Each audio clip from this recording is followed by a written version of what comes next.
Survival! Wario Donkey Kong!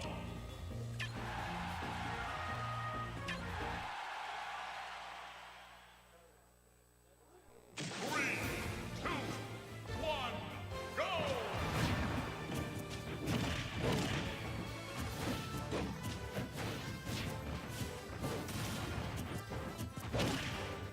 Gotcha.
Easy.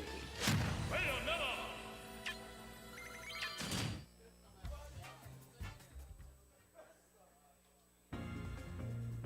Survival! Survival! Yoshi!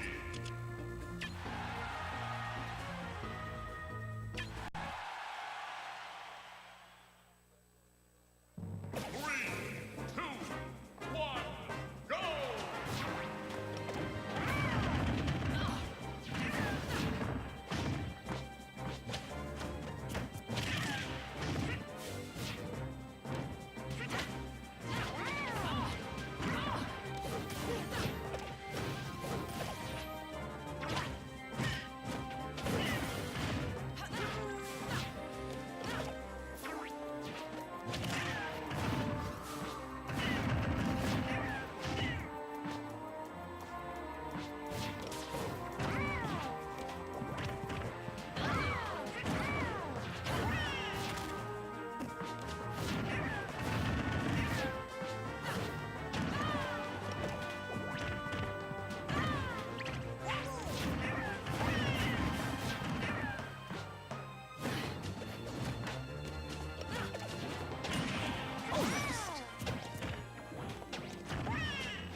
Is that all you've got?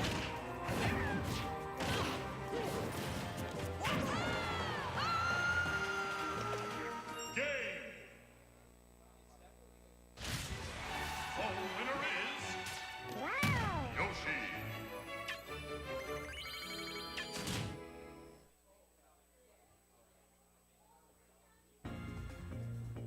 Survival! Donkey Kong!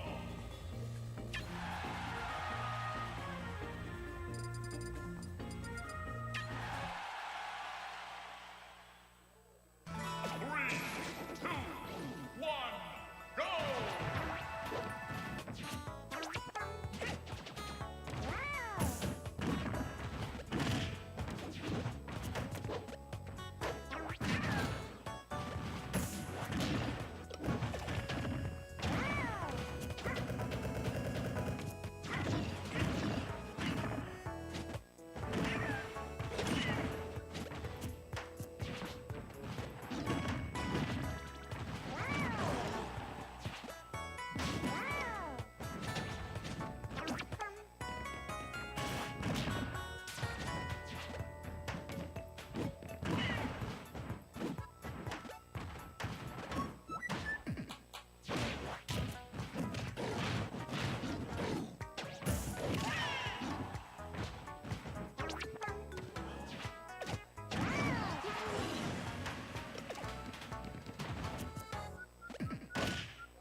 Survival.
My mic isn't up, and there it is.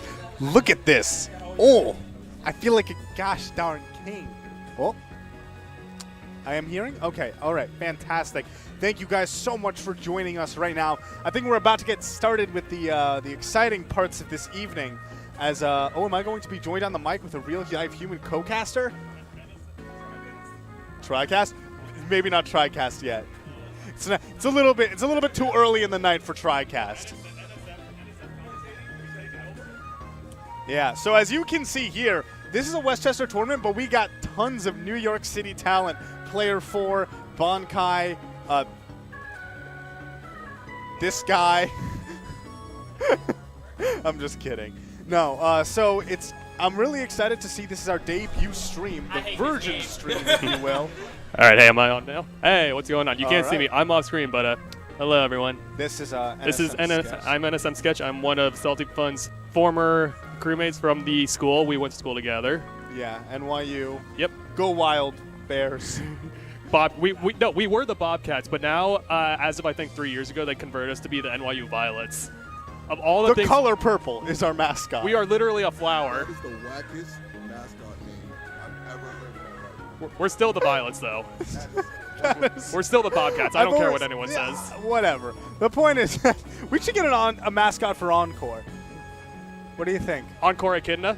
Yo, no, I'm going to bring my dog to Encore. I'm going to put a little bandana on him. I'm going to cuddle with him on stream. We have a couch and everything. You just want Yoshi to be a mascot. I do want Yoshi to be a mascot, yes. I just want Yoshi to be good. Anything. There's a lot of characters we all want good. We all want Zelda to be good. We want Yoshi to be good. Link. I said Zelda.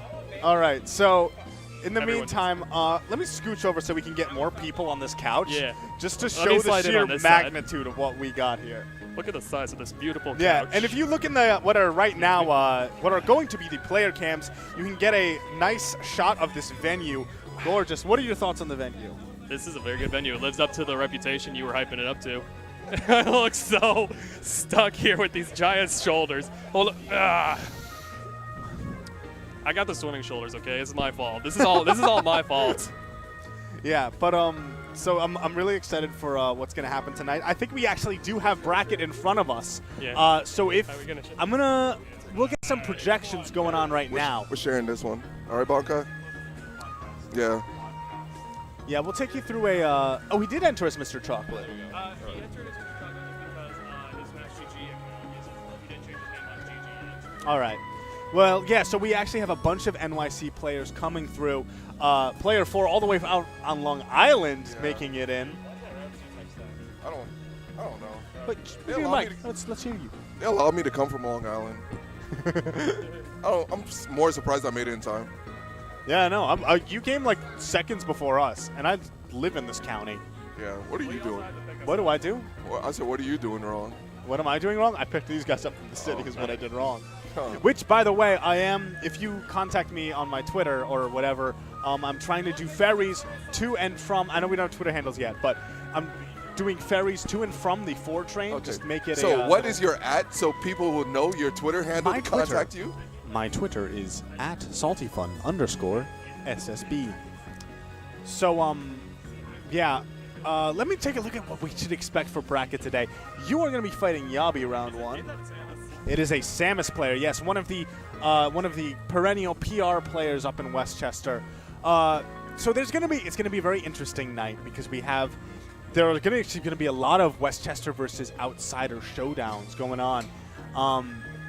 There's a chance we might see Sketch versus Bankai, Bob Leon versus Player 4. Have you ever played Bob Leon before? I have no idea. He's who that is. Charizard. Put it back to me. Someone, But yeah. Also, Utopian Ray might actually end up fighting Zaxel, which is R.I.P. Zaxel. yeah, He's a DK player. it happens when you play DK. You should have played DK. Ooh, actually, 2018. and this is how stacked this bracket is. Wonton Warrior versus Noku, which is normally what Grand Finals has been in Westchester for quite a while. That's going to be winners like round 3. That's quarters. Which means that, we have a lot of top talents. Bankai, who actually won Xeno yesterday. The Yeah, current for now. Xeno Bampion. For now. Yeah. I'm trying to Um, free him up. Yeah. Salty doesn't believe me. No, oh. I was raspberrying for different reasons. Oh, okay. I was raspberrying for the fact that nobody can actually hear what Sketch is saying. Here, lean in and tell me. Toon Link is not a good character. That's fair. Okay. All right, yeah, I think we are going to get started with the bracket. Do either of you guys want to stick around and commentate with me? Okay. You okay with that? Yeah. All right.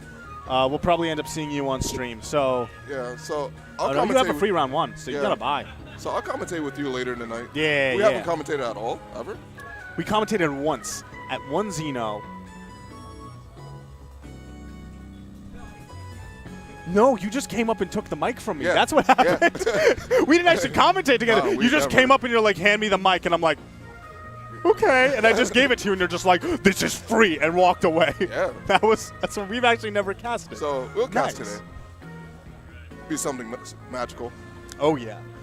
But in the meantime, I'm going to be joined on the mic by NSM Sketch, who is another city player who came up here. Yeah. I mean, we already did. I think we did introductions already, though. Yeah, but I didn't tell him you came from the city. At least That's not true. in a very explicit way. Huh? Yeah, we'll start off the night with some dual commentary here. Yeah. Sketch. Hey, Bankai.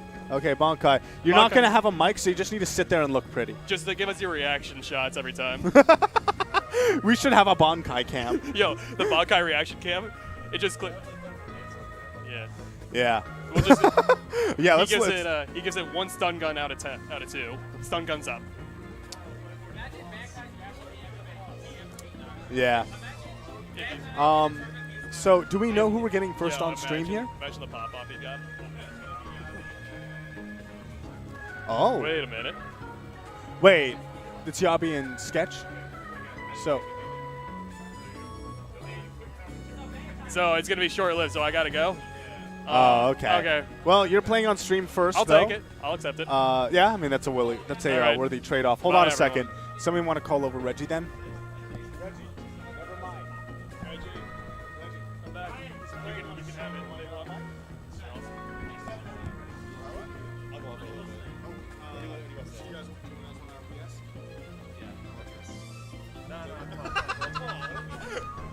I just asked because the two of them were like, oh, maybe we'll see who'll cast. And I was like, do you want to like rock, paper, scissors? And he's like, no, I'll take it. I got this. I'm fine. I don't want This man is so good at RPS, though. Have you seen it? You try and pound him, and he'll put the paper on you. I don't want to get free wins on RPS on stream. Yeah, and so right now, so we're going to be getting into this game one between Yabi and Sketch. Sketch. Yeah. So Yabi, player up here in Westchester, Okay. solid Samus. He's usually PR around here. Very hitboxy style of play Okay. is the way I'd call it. Not necessarily aggressive, but he likes to throw out those moves to sort of put you at bay, make you question whether So you it's should like actually go preemptive in. moves. Yeah, he throws Those out are- a lot of okay. preemptive strikes. And then Sketch, you know him. Yeah, well, for those of you who don't know him, he plays Toon Link / Mewtwo, but probably not Toon going to Link. see the Mewtwo. Yeah, Toon Link does some fancy bomb stuff. Okay. It's I can't quite pin down his style because he just feels like a Toon Link. I feel like I just get bomb fared and I don't know what else Yeah, happened. That's what happens when you play with Toon Link. I have no idea, like, what Toon Link does. Sometimes I just think they're all campy. What do you think, Bonkai? Great commentary, Bonkai. Great pass. Great pass. Hey, and then we Great let pass. him chill here. Great He's pass. got to meditate, bring himself into This the guy zone. thinks he could win a Xeno, and then it's like, oh, I'm suddenly great. I don't need to talk to Reggie. Anyway, game one is going to come in here. Psych. Yeah. I would be surprised, actually, if they went Town and City game one. Why you say that? Samus is Oh, so good on Town and City. Because, like, Samus as a character doesn't exactly kill for free. She has kill moves, but it can be hard to get into them. So when she just dash attacks you, up air, B, and you die at, like, 10, kind of really helps her gameplay out. yeah. So Starterville out here. Yeah, for sure. And Yeah. there's the dash attack. Yeah. Woo. Opponent Samus move. A lot of Samus just do dash attack. So I think you'll probably catch a lot more bombs when he does it. And Sketch needs to learn to shield those start shots. Or I believe Bomb cancels it out because Bomb has a hurt box on it that if you throw a bomb at a fully charged charge shot, oh, yeah. But in the meantime, Sketch was there waiting. Yeah. Just he's like, are you really gonna get hit by my boomerang? He knew. If Bomb cancels out charge shot, I'm about to become a Toon Link thing. Think it. Well, we might get the chance to see that this game. Oh. And he almost got up beat on that. As it stands right now, Sketch actually getting back aired, and that explodes his stock. Yeah, back air being really powerful, and I believe it's one of her faster aerials. I thought some crazy stuff No. was gonna happen. I had faith. Oh, but he might SC right here. As we have it, oh, a nice up air chain gets the weak back air. That is some nice damage. The damage actually continuing with a charge shot. Already Sketch is taken about 61% here, and that's not great, especially against a character like Samus, who can just really run away with a lead. Yes. Oh, SDing right there. But Sketch has 74%. So this will be a comeback. Yeah, at the same time, though, Yabi, I've seen him do some silly stuff, and usually he shakes it off. But Sketch, at the same time, he is a momentum-based player, and when all of a sudden the opponent gives him the breathing room of an SD, that's when he can maybe turn up the pressure game. Yeah, look how quick he tacked on that 50%. And 62 right now. Counting. Oh, wow! That was a surprising exchange right there. Yeah, it beat out the bomb. Yeah, and at this point, the thing about Samus is that besides back air and charge shot, I guess the rare forward smash, there aren't a lot of ways for her to end Toon Link stock, Oh. whereas bomb forward air becomes a really scary prospect. And look It's at him just a going minute. out there. I Oh my. can't believe that just happened. Did that really just happen? Bonkai. Can you believe that? I can confirm that just happened. That was the silliest Thank you, trade thank I've you, seen thank in my life. That was. Sketch went out of his way in order to have the silliest gimp happen to him. He got cheated. This man. This man is old money. All right, so we're on a battlefield, a large stage, so Sketch won't die off the top, but he didn't die like that the last two times. So Yeah. probably wants some platform play to work with. Yeah, I know that Sketch loves platform play, and just having a little extra breathing room, because keep in mind, last game, he died to back air at like 90. Yeah, but Battlefield is a smaller stage. Yeah. Like Physically yeah, wise, physically. it's a smaller island, yeah. Which means that he's going to have less room to run around, but he's not really running around. Oh. Instead, he's getting inside of his face right Man, now. Yabi cannot breathe. Only 29% taken onto Sketch. Continues to throw out this wall of projectiles, finally finding an opening. Yabi only able to get a little bit of damage. All right. And catches the bomb. Okay. Yeah, nice there. Starting to avoid those charge shots a little more reliably. You actually saw there, he got clipped by the boomerang, but because he held the bomb, he couldn't get like an up smash or something like that. Oh, but he's going for trying to confirm off the little clips, but was too far right there. Yeah, I think he was expecting an air dodge into the ground. Yeah, a lot of players tend to miss like shield because they go too fast. Yeah, yeah.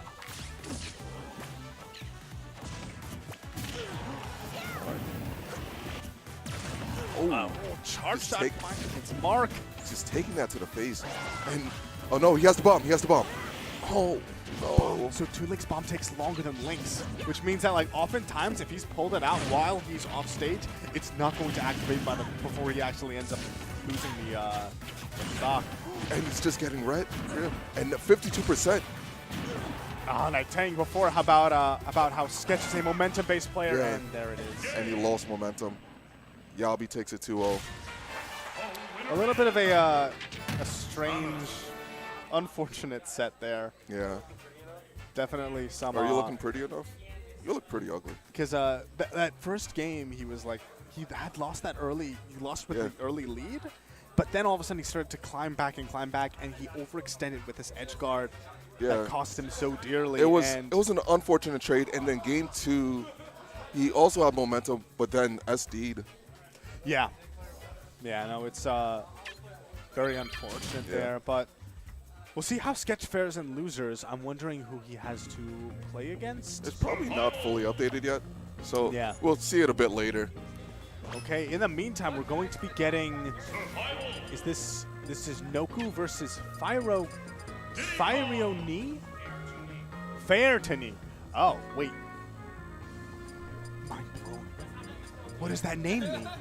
I'm pretty sure he's a Greninja player. Pretty sure. Wait, hold up a second. Pretty sure. Is there any character that can actually fair to Ni?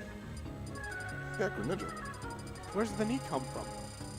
Don't worry about that. I'm a prominent Greninja player. I thought you were. Some people call me the next Venya. Oh no. If Venny is in the chat, which he isn't, but if he is, yeah. Someone clip this later, send it to him. I'll clip it myself and send it to him. Ah, nice. I'm the next one. Beautiful. So I'm not sure who Fair to Knee plays. We'll see how. Because Noku, of course, is one of the better players here in Westchester. Oh, that's a character who can Fair to Knee, I guess. There's no Yo, need. what if he's like Sheik sort of thing? Sheik Zelda, where he fairs him, and in the middle, he just transforms into Falcon to finish him off. That'd be cool. What if And it was I mean- Ganon with Sheik frame data? Oh, man. Can we talk about this matchup? That's it. He has the lead. All he has to do is run away, and he wins this game. All he has to do, camp the ledge, camp the ledge. No, he still has the lead. Okay, it's gone. I don't know if he's ever gonna make it back now. This is like 7-3. This is quit the game. I don't even know. We're starting to like see how numbers don't even particularly encapsulate how bad this matchup is. When he gets a banana, the matchup becomes 9-1. Just automatically. Good. Okay, yeah, Noku just putting him on the ledge here. Oh, but the ledge regrab. Ganon does have one of the lowest hangs, so I guess Noku can't punish. I guess. That is sort of the counter to that Diddy Kong banana strategy. It's just wait on the ledge.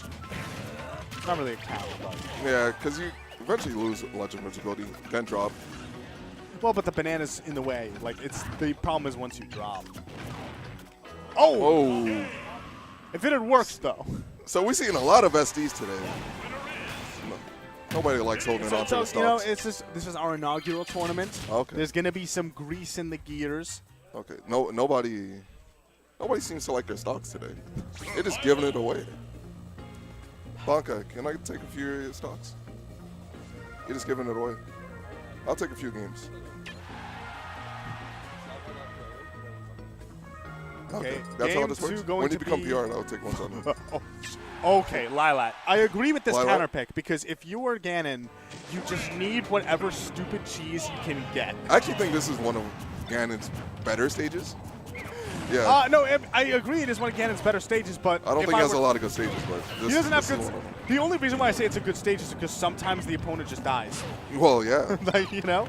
Granted, sometimes he dies, but you're Ganon. That's already a given. You can also actually ledge cancel side B with the tilt. So. Oh, yeah, that's right. There You is could, some. you could do a few cool stuff with Ganon. Oh my God, he just did it. Right now, he's actually has the lead. And this is not like a hits him at the beginning of the game lead. This is a actual edge guarding him. A fantastic spot dodge from Noku, though. He once again has the lead. Banana not in the place he wants to be, though. Oh, ledge tilting not in his favor. Okay, Noku Alright. not able to trap him down. All right.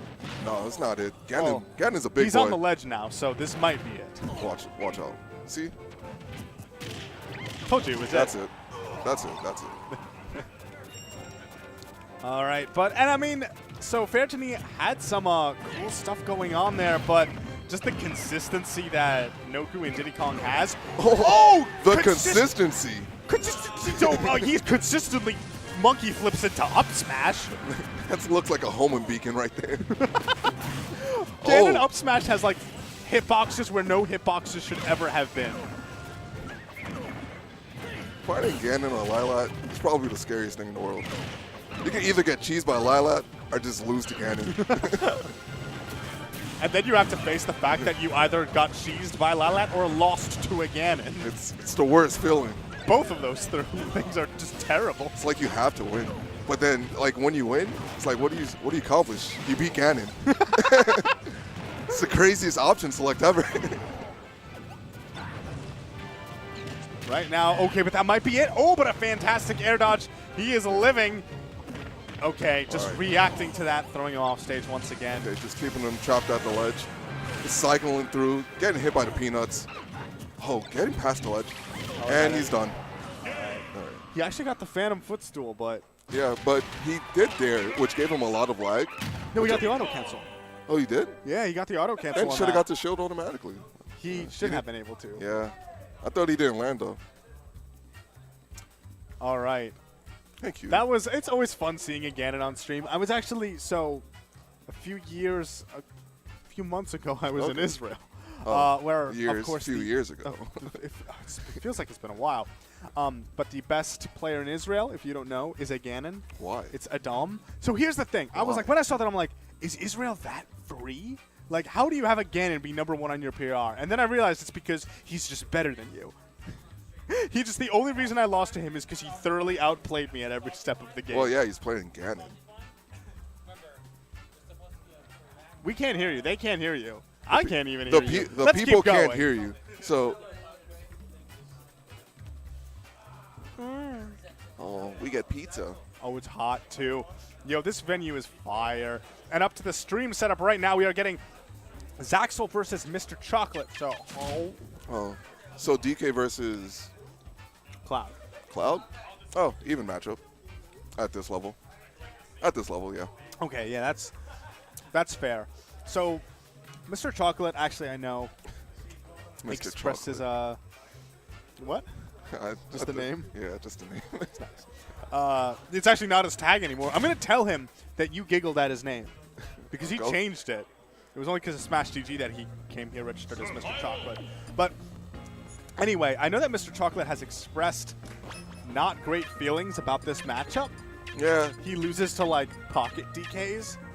yeah. At this level, it's kind of annoying because you get limit, either window just becomes bigger. There's not a lot of things you can do, but once you get better at like ledge trapping, DK and like Yeah. juggling, DK is freed up. Yeah, no, so the thing about it is that at mid-level, when Clouds are like, I'm going to throw out all these buttons, and I'm going to use my big sword because that's my best feature. You just can't do that. You to cannot DK. do that. You can't do that against like- DK's your level. Yeah, no, if you get power shielded once, you just die. Or if you're at 0, you just take like 44. And then you die. And then they power shield again, and you're Then they at probably kill down percent. tilt you at ledge. And then you're at kill percent. But the thing is that if Mr. Chocolate does focus on just keeping DK in the disadvantage, the matchup just feels, it's funny, it looks feels terrible. unwinnable for everyone. It looks terrible.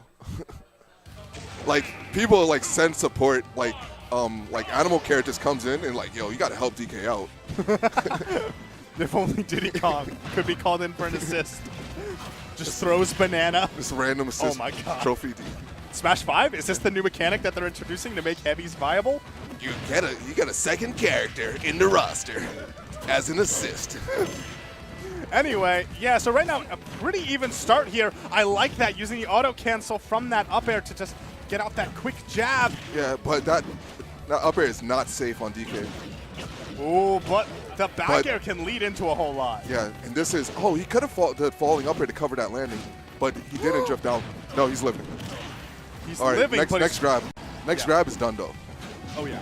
See, at this point, he can't let Zaxel get the roll out for free because he just lost the stock. He has to keep him at ledge. He's just doing an empty hop when he gets up, and that's not baiting anything. Yeah, if you're a Cloud and you can react to, if you can cover both neutral get up and get up roll, DK all of a sudden has a much harder time because he can do ledge jump. Yeah. But then he's in the air against a Cloud, and that's like only marginally better than being on ledge. Personally, I feel like all of DK's ledge options are reactable, including jump. If you're just like thinking about jump in your head, DK doesn't have that great of a drift. So you can just hit him back with like a nair or something. Oh, dash attack not taking it. This DK is living to 169. This ain't Harambe. Harambe would have only gotten to like He would have. 70. Yeah. Then would have Two- gotten gimped by bullet arts. Oh, yeah. Oh, They would have got gimped by Fox lasers. he gets grabbed right.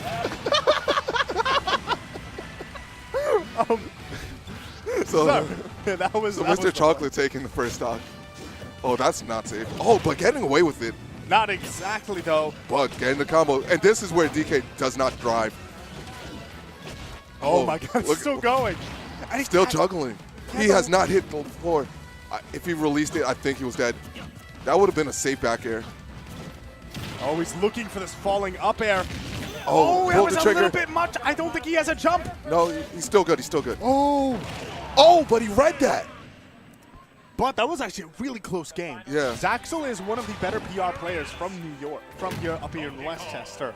And Mr. Chocolate, you don't see him go to too many tournaments like Xeno or your normal NYC events. Instead, he usually sticks close to NYU, which is where we have our Smash Club. So he's really greenhorn to the tournament scene.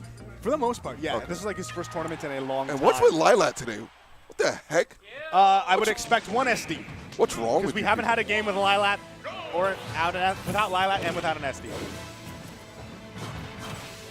All right. So I don't know if Zaxo knows, but DK does have instant get up on the stage, and he does have like neutral up B tech to get up from the ledge for free. As well as their side down B confirms, Yeah.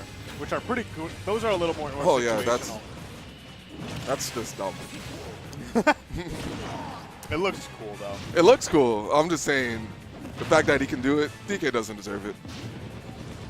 Oh. See, And at that moment, he should have let it rip. I think he thought the He's dash dead. attack He's was dead. going to finish Oh him. no, he messed Out it of up. percent. No, I No, think he was out of percent. I think he's still The in rage. percent. He just did a grounded one. Oh, okay. Yeah, that ding dong confirm is so good.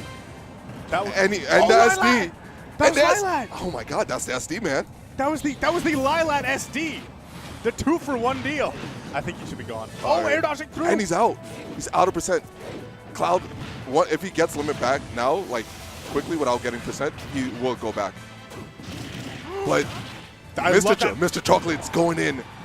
Okay, he's All done 44%. That's definitely nothing to scoff at, even if the first stock was a little bit of a kooky one. Oh, that's it. Still got him. Even more damage. Yeah. 113. Read the air dodge. He's making Zaxo look kind of dumb right now.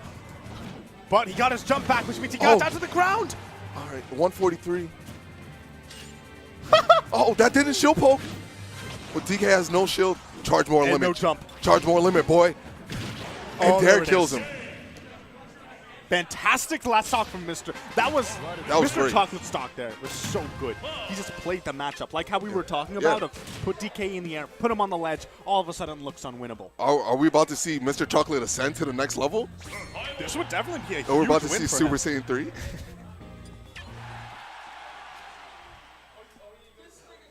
Put your hands in the OU like you just don't care if you want to see Mr. Chocolate up air 7 times.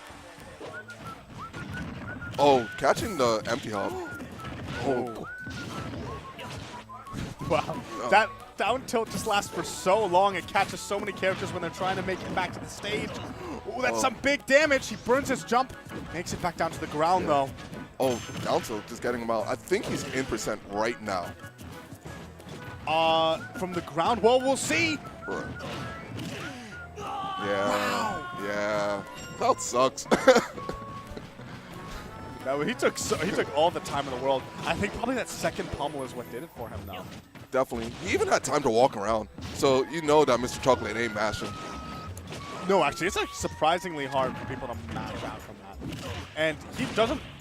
Okay. Oh my log! And that was amazing. That was the game 3 of a man who really felt like he should not have lost game 2. Because that was convincing. Okay, Zaxo, shut me up. Dang. All right. So I got called. I think I have a match soon. So Are you on I'll be stream? huffing off the mic. I don't know.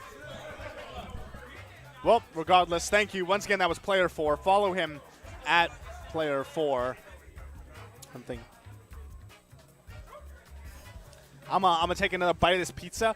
I'm gonna take single bites, and by the time the night is over, it'll be really cold.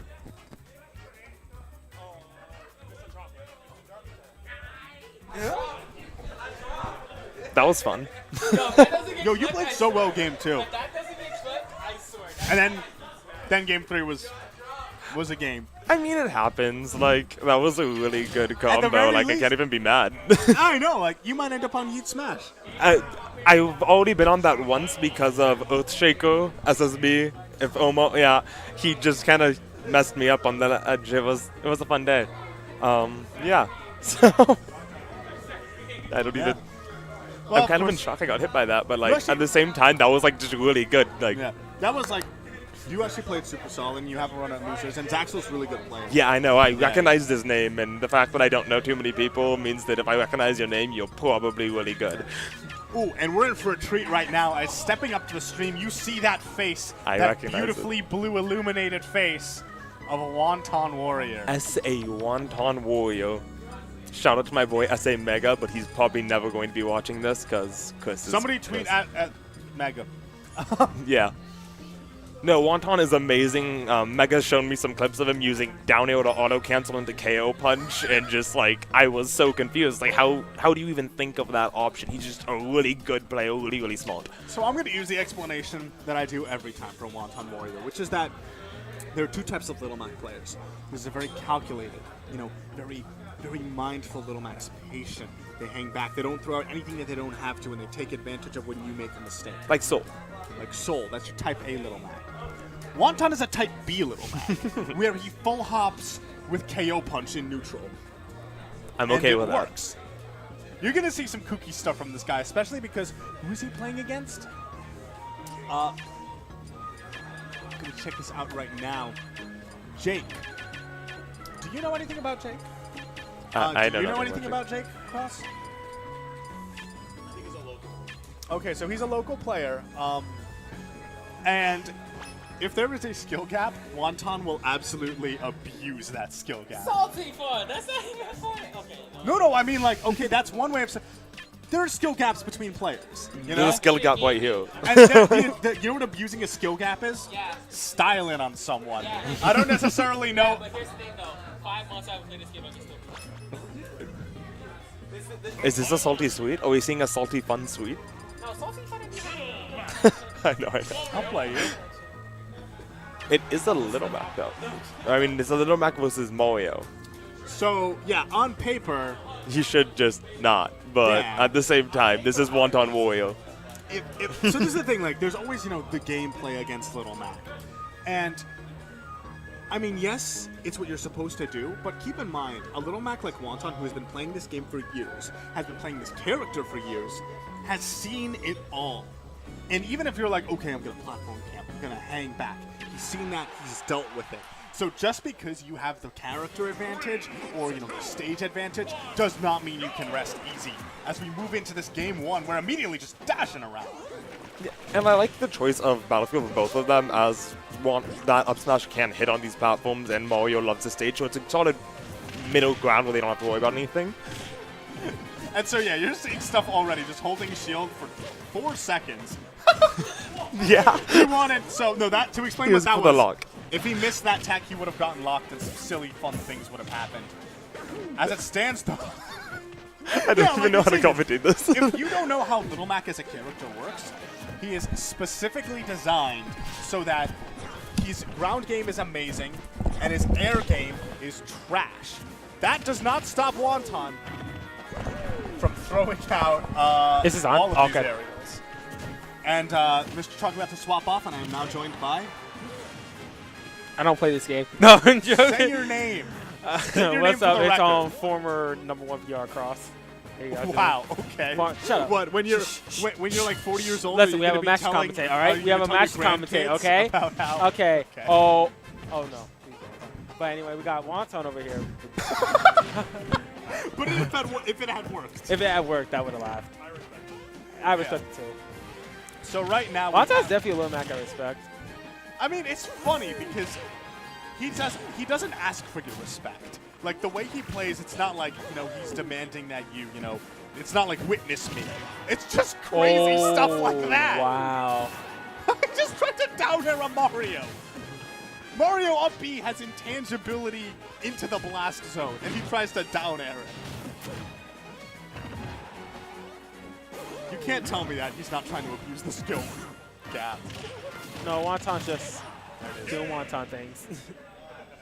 So yeah, that was some silly fun. Of course, it's salty. Definitely a Wonton warrior. Yeah. And we're gonna be moving on to game 2. If somebody shouts "Wonton, do a cool thing" really loudly, what? Do it for the fans. Yo, when it gets to be the right time, I need you to God dang move it. away from here. Wonton, you and should have shout, picked "Do it Marth. for the No. fans." All right, yeah. So this is actually Lucina versus Little Mac. No, which is it's female Marth. Not Lucina. It's female Marth. Oh yeah, because of the red hair that Marth has. What? It's female Marth. Okay. It's the same as that moveset. So for those of you who no, they're not. Absolutely not. If you're playing against Marth, you're like, let me get up in your face. Oh no, you fared me. You did like 4%, and I'm still hitting I you. mean, when you think about it, Lucina's lightning. No, I'm joking. Anyway, so yeah, this is Lucina versus Little Mac, and Yes, Little Mac. Ooh, a really strong leaf coming from Wonton. oh my God, just walks away and just down angle forward smash. Oh my God. Okay, Wonton. he's third time. If we see him walk away again, he's just going to do another forward smash. That down to has set the range. He did it again. I told you. This is the strategy. This is how you beat Swordies this map. Okay, finally getting something started. That's Wonton without a jump, but the back air doesn't land, and right now, Jake is the one who's forced to find an opening here. That forward tilt, though, going That to forward first tilt's floor. really strong. Oh, yes. It is. Okay. All right, got him off stage. Oh, he should have went for the counter because the counter would have gotten him off. The counter would have been broken. Oh. Okay. Okay. Forward smash to KO punch is a true combo. I'm done for Wonton. Wonton. Wonton. at this point.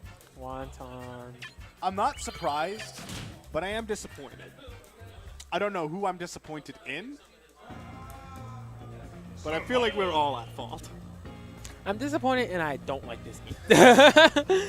Go play the city in the corner, goddamn. Listen, I'm playing a game where I don't have to die at like 20. Play with me in Dragon Ball. No, I play the city. I'm sorry.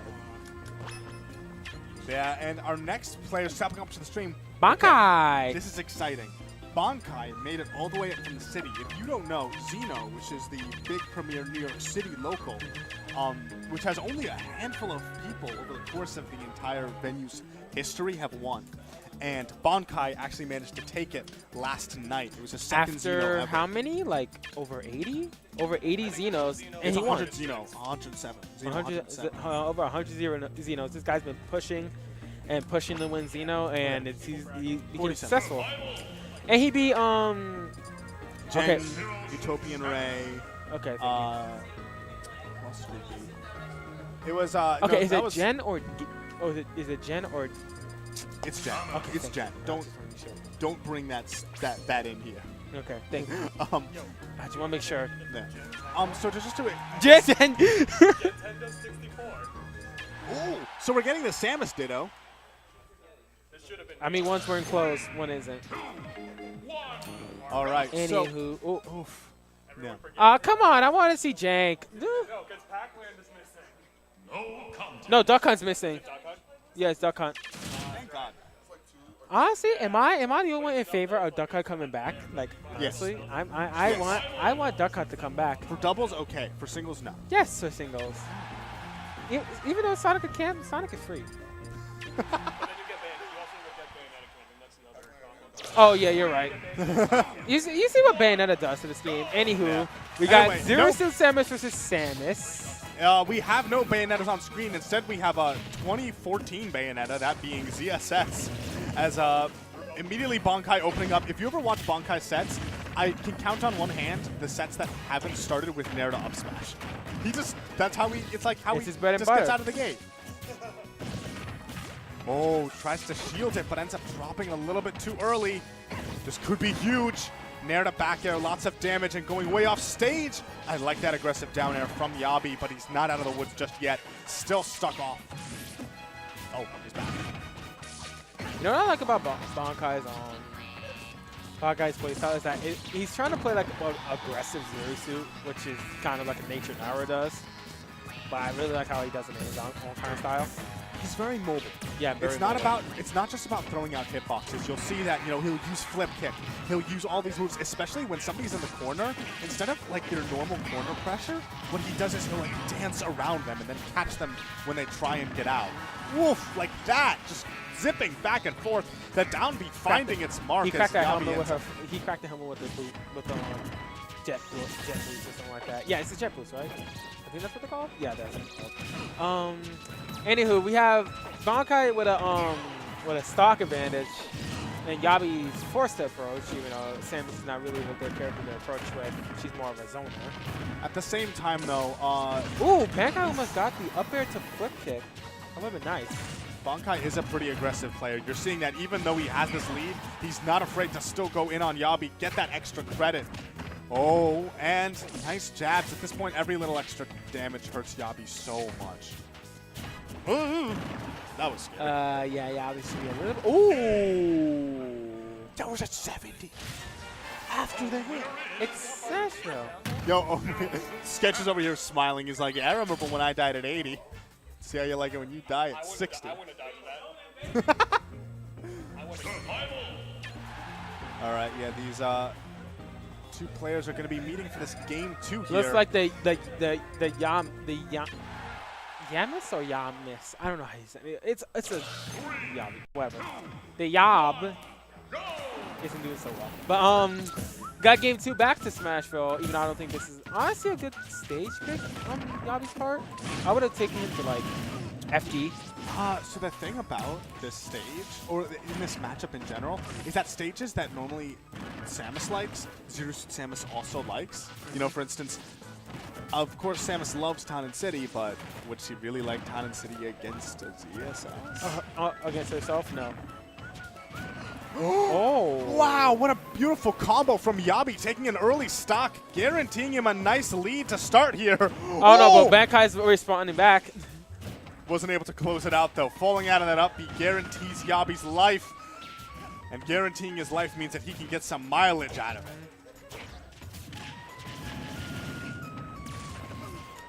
How is he landing all these charge shots? Like, I don't know how they're finding their marks, but he is just landing them.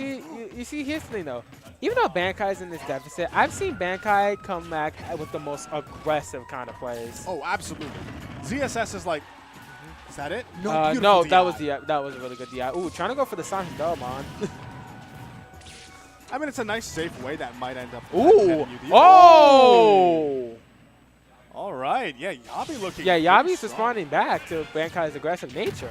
So one thing I'll say about Bankai is that Bankai is very momentum based. Like of all the NYC players, maybe feeds off of it the most. No, I think Vinny is more mobile. No. Bankai, because like think about it. When he starts to do well, and he like keeps doing well, he just wins Xenos. That's true. Like that's like how it sort of works with him is that when he has momentum, it carries across sets. Like throughout the entire tournament. That's what I mean by that. And the fact that right now he's actually technically down in this game 3 here. Especially to a player who these two have never fought before, and definitely this is not a loss that boom! What? He died at 39%. Where did it I love this game. where did it come from? Where did he go? How did I go? Where did he go? Show him the Carfax. Show him the Carfax. Oh man. Yeah, right now they actually are tied in percent, but not in stocks. As Bankai has this kind of running away with it. I mean, Yabi is like, ever since then, he's been keeping it even. But keeping it even when you're already down by an entire stock is not what is required to make a Oh, comeback. Bankai. Oh, wow, what an amazing weight there. Oh, Oh, he wanted it. Oh, he wanted it so badly.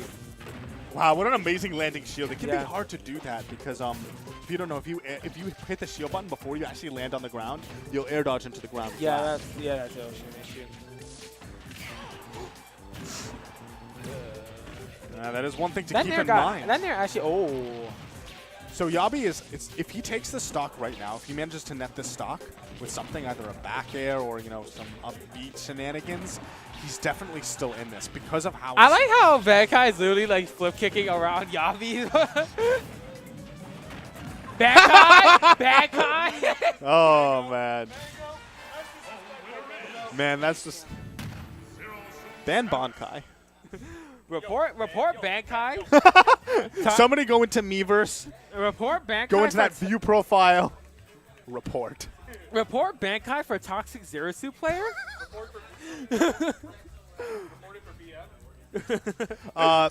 But Yabi played really well that set. But the fact of the matter is that once in that game 3, once he lost the thing, okay, you lost mic privileges. So yeah, that was actually a ton of fun. Bankai, I'm really excited to see how he ends up doing in this tournament. As right now, we're going to be seeing the other contender for first. Bankai, I believe, is seated second here. Bankai's number 1 here right now? Numero uno. Yeah. He is number 1. I mean, the guy Okay. who won Xeno should deserve first seeding. Come on. Ray is PR, though. Bankai is just always floating around. But Bankai has. Bankai has, well, so to explain Bankai is that he has some amazing wins and some amazing tournament wins, as in like taking tournaments. But he's not quite as consistent as a player like Utopian Ray, who will always be like finishing in that top cut. It's okay. It's okay, Salty. You know how much you want to be noticed. I still love you. But we're going to be seeing what could be described as The worst a matchup bad in the time. entire game. Could be described as a bad time. Does he go Cloud? Oh, he doesn't go Cloud. Yeah, no, he just. Yo, Ray. Oh, okay. You play your match. Yeah. So he's playing a match. You see him playing a match on stream.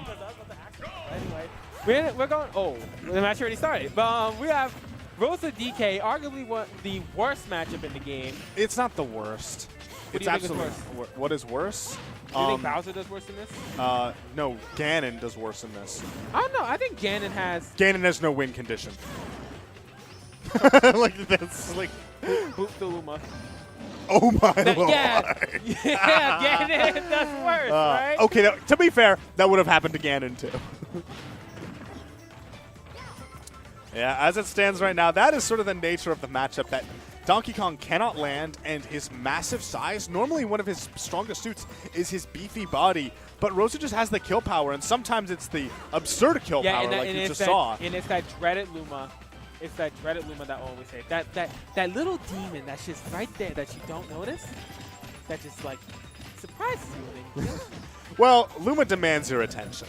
Like, if you're not paying attention to Luma, that's kind of on you. It's you need to be taking care of Luma every chance you get. You need to be mindful of when she can throw out hitboxes like that. I think this character honestly just be titled Luma in Rosalina, don't you think? Because Luma's the one who has like the knockback of a heavy. Luma is a playable character so what in you're Smash seeing here 5. is the representation of what not to play. Yeah, and so you see there, that was very ugly. dominant game That was one. very ugly, dominant game. And so it can be kind of hard if you're This matchup, it isn't impossible. I've seen DKs be able to beat Rosa, but it is definitely one of the hardest matchups in the game. The thing is, like, you know, in Smash they have something called like ratios, like matchup ratios. And 9-1. Okay, I don't know if it's 9-1. It's certainly bad. But the thing is that you can still always win. There is always a counterplay. But it just happens to be that you might have only one counterplay option when she has like 20 million things she can do in order to make your life miserable. Here's the counterplay I don't understand. Zaxo took Raid to battle. Why is that? He doesn't want to die to up air super early again. Oh yeah, that's a point. Another point might be he might be able to extend his combos with the platforms. If you are DK, like maybe his game plan is literally just go for some type of grab and then read air dodge on the platform to win. Oh, that forward air is not what he wanted. That Donkey Kong forward air. This is a good time for Zaxo to go in. This is a good time.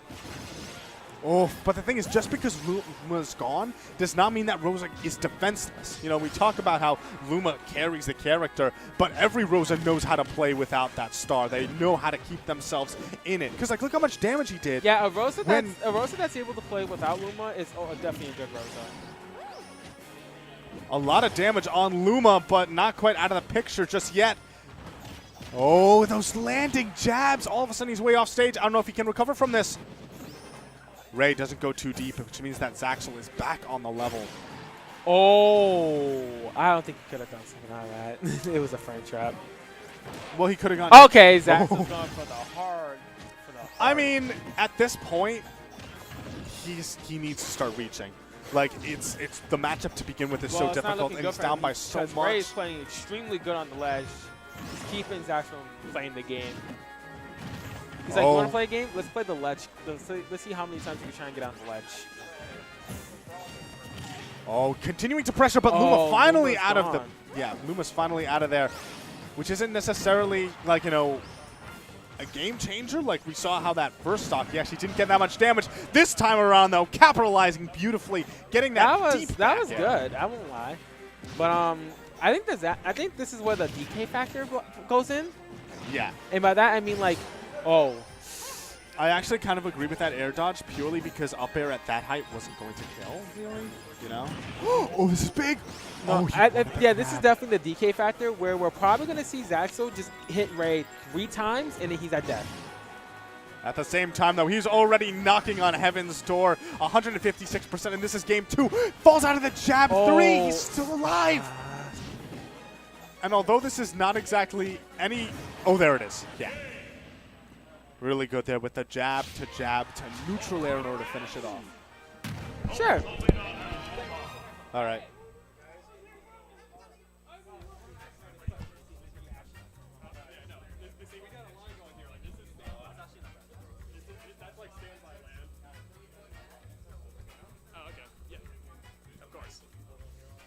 Yeah. Yeah. Am I still live? Yeah, I can hear myself. Okay. All right, and so now I'm going to be... Sketch. Yeah. All right, yeah, I'm rejoining after that lackluster performance for the first game. I cried every time. Okay, look, honestly, this is a personal thing. no, it doesn't matter what kind of competition it is. The first race, I always do suboptimally. It's like I need a serious race to actually get myself going. After I do that, I'm fine. So get ready for Hype Losers run. Who do we got up here? I see Wonton. That is Noku. Oh, Noku. Oh, hey, look. So this was these are like 2 regulars from the. This is from like Masters, yeah. what used to be Westchester Grand Final. Yeah, I every remember week. this. Noku has really been improving a lot over the past, like about year, I'd say. Yeah. When I first met this kid, he was playing Pikachu, and he couldn't kill, and then I would forward air him, and he would die, and it was funny, and everyone would have a good laugh. But he has since picked up Diddy Kong, taken the game very seriously, and he has that type of Diddy Kong style that works. That's the way I'd put it. He hits the good buttons where they matter, is what it comes down to. But you want to talk about who pushes good buttons at good moments? No, Wonton. Now that actually was a good button because he got through it, but he is stuck at the ledge. Yeah, and that's definitely like so hard for Little Mac to deal with in this matchup. Just look Right. at the way that he's being pressured. Okay, thrown off the level once again. Oh! He actually gets past him. He actually goes high, gets around it. Nice. That's Oh, the he's thing. going to get the edge cancel? No, he doesn't. He actually just finishes the jab. He But actually catches landing, too. Oh, he's going to do it again. no!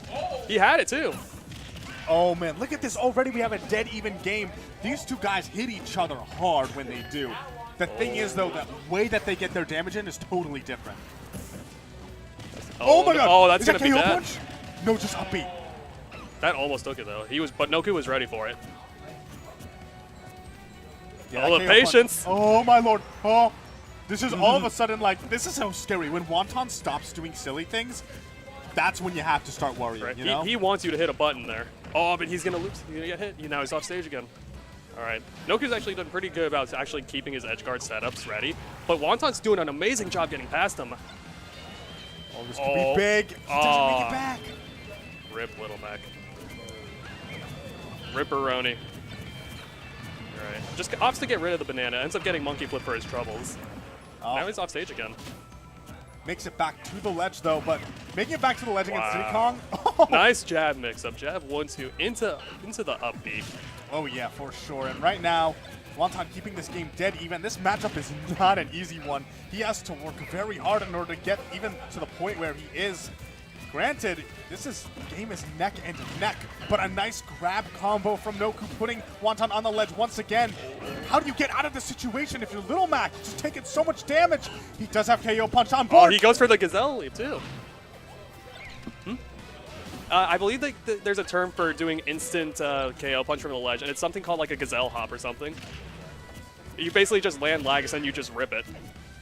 But it's an extremely tight window, and he's gonna die. He's dead. Would you look at that?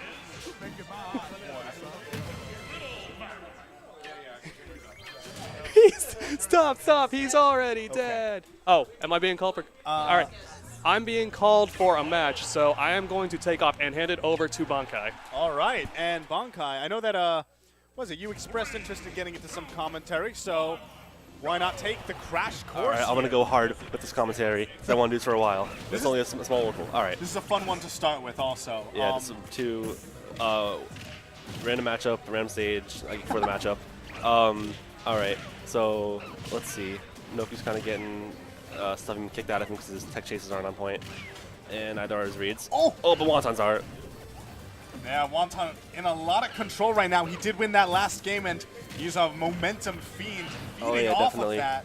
As right now, So knowing that Noku's going to want to limit his neutral exchanges, because chances are, if he keeps playing like this, he'll win most of the neutral exchanges, and like a little bit goes a long way, and like especially NFD, because like look at this, like he's in a. punch. Oh, that's a confirm. Nice DI. Yeah, not gonna F up the DI because it's a cross up. Oh, he had the read, just got the down smash. And not only that, Wonton still has KO punch. He managed to take that stock by maintaining it. There we see it end up dropping. The coverage from Noku. That It was doesn't matter very whether, smart. Yeah, it doesn't matter if his first 7 moves are gonna hit because you're still trapped in that vortex. Yeah, gonna reset the situation. Oh, Wonton gonna F up a little bit there. I don't know if he wanted a up B or just he was confident in the side B because he wanted the hitbox to extend a little bit, but that's not gonna be favorable for him. And he's gonna get Noku's gonna get this percent. Back to the ledge trap situation. Oh, Wonton keeping him in the corner. These jabs are working. Ends up getting off the ledge as well. Yeah, Wonton, he's not really going for the crazy hard reads anymore. You know, Yeah. we're seeing forward smash, but we're seeing the more safer stuff. And that's one of the really interesting things about Wonton is his level of mix-up when it comes to how hard he's going to go. Is he going to go horde or not? Mad Horde. You know, something Wonton is like doing really well is like punishing Noku for like a small like what's the word? Tech chases that he's like not getting. But okay, this just became really scary. One of the cool things about Wonton is I feel like he's seen every level of disadvantage. That was almost insane. That fair just not gonna work for him. Privilege, ledge trap. Tries to This get is it. a battle for the Oh, the banana blast. That's some privilege. That's some nitty privilege. Right now, and he reads That's it. Oh, but he misses it. He reeled back. You wanted he reeled back. He reeled back because you can influence the direction of the up Bs, like same as your suit and like the low mat too. If you like, you can bend it a bit forward, bend it back if you want to like stretch the bar and things. Yeah, no, and he If it's just out of absolutely reach. had that game. Yeah, he word. had the read, he had the ledge guard, but wasn't able to complete it, and that meant that now he's being forced into a game 3 situation. All right, we're just gonna counter him too. Not, yeah, figured. Something like Town with the low ceilings. Never Smashville. Like every time I ask him back, like you want to start like Smashville, it's like that's like the instant ban. And Town is really good because He has the FD variant, right? He has the FD variant, and he has the platforms to help land a little. Yeah. Granted, that means that Noku might also be able to like you know, platform camp him. Ooh, but Yeah, but this is like whoever gets a percent lead, and right now, Wonton Warrior is a pretty hefty one. Shot with the banana. We're gonna see anything? Oh, that's cool. That's nifty. gets him out of that bad situation. Right now, these percents are neck and neck. A beautiful down tilt to interrupt him right there. These tilts coming out Nice. really in for Wonton's favor as he's just stuffing out the approaches. He just does it. He just does Damn. enough forward smash. He was so confident in that. He said, "Hold this fist, dog." Oh, that's percent. Oh, he's in the danger percent. Yo, one more hit. That's it. Oh god, this is so scary. Not the gazelle, please. Oh. Whoa, I think that was an aerial anyway, so it wouldn't have killed. No, it would've because he done- would have landed. Oh, word. As All right. long as that KO punch connects when once he's landed, it counts as the grounded KO Yeah. punch. Something I want to see Noku do more is if you use like the Diddy, what's it called, Angel Drop. I feel like kind of Wonton's like jumping for free off the ledge too much, and like Diddy can't let you do that. Oh, okay, this is cool. What? Oh, he got 2-frame. That's why. The mix-ups. That's an up smash. Nice. Yeah. Now Noku isn't out of this yet. Just this is like an up smash and a half away from finishing the set. Oh, don't get spiked. No. He makes it back. Wow, Noku not able to confirm the early stock there, and now he has to. And whenever you have that situation where you've put your opponent in that bad spot and you have like just frames away from winning the game. Yeah, you're just like, and then you lose it later. You're like, crap, I could have had that, but I hope Noku doesn't get to Noku. Noku definitely has played this game a lot. His mentality has so much improved. But when you're down by this much against a solid player like Wonton Warrior, that's when your mentality is going to be pushed to the limit. But it all starts. That was nice. It all starts with one advanced state, no jump. All right, gonna make it back safely. Oh, he went hard with that one. Like I said, Wonton going for these hard reads as always. Look at him right now. He's trying to get in the dash attack. Okay, Oh, the KO punch wow. is live. I I think don't right think he's now, gonna use it though.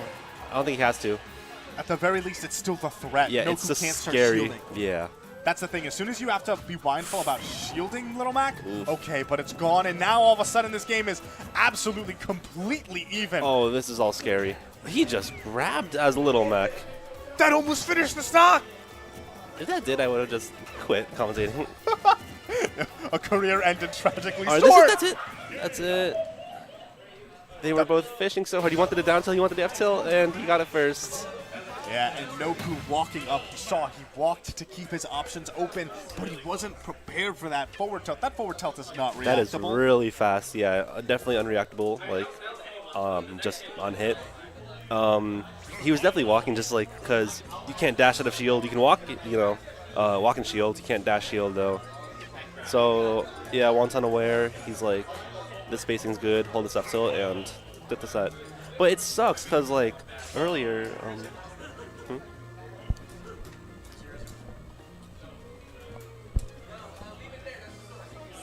Oh, hold on a second. Just for fixing the.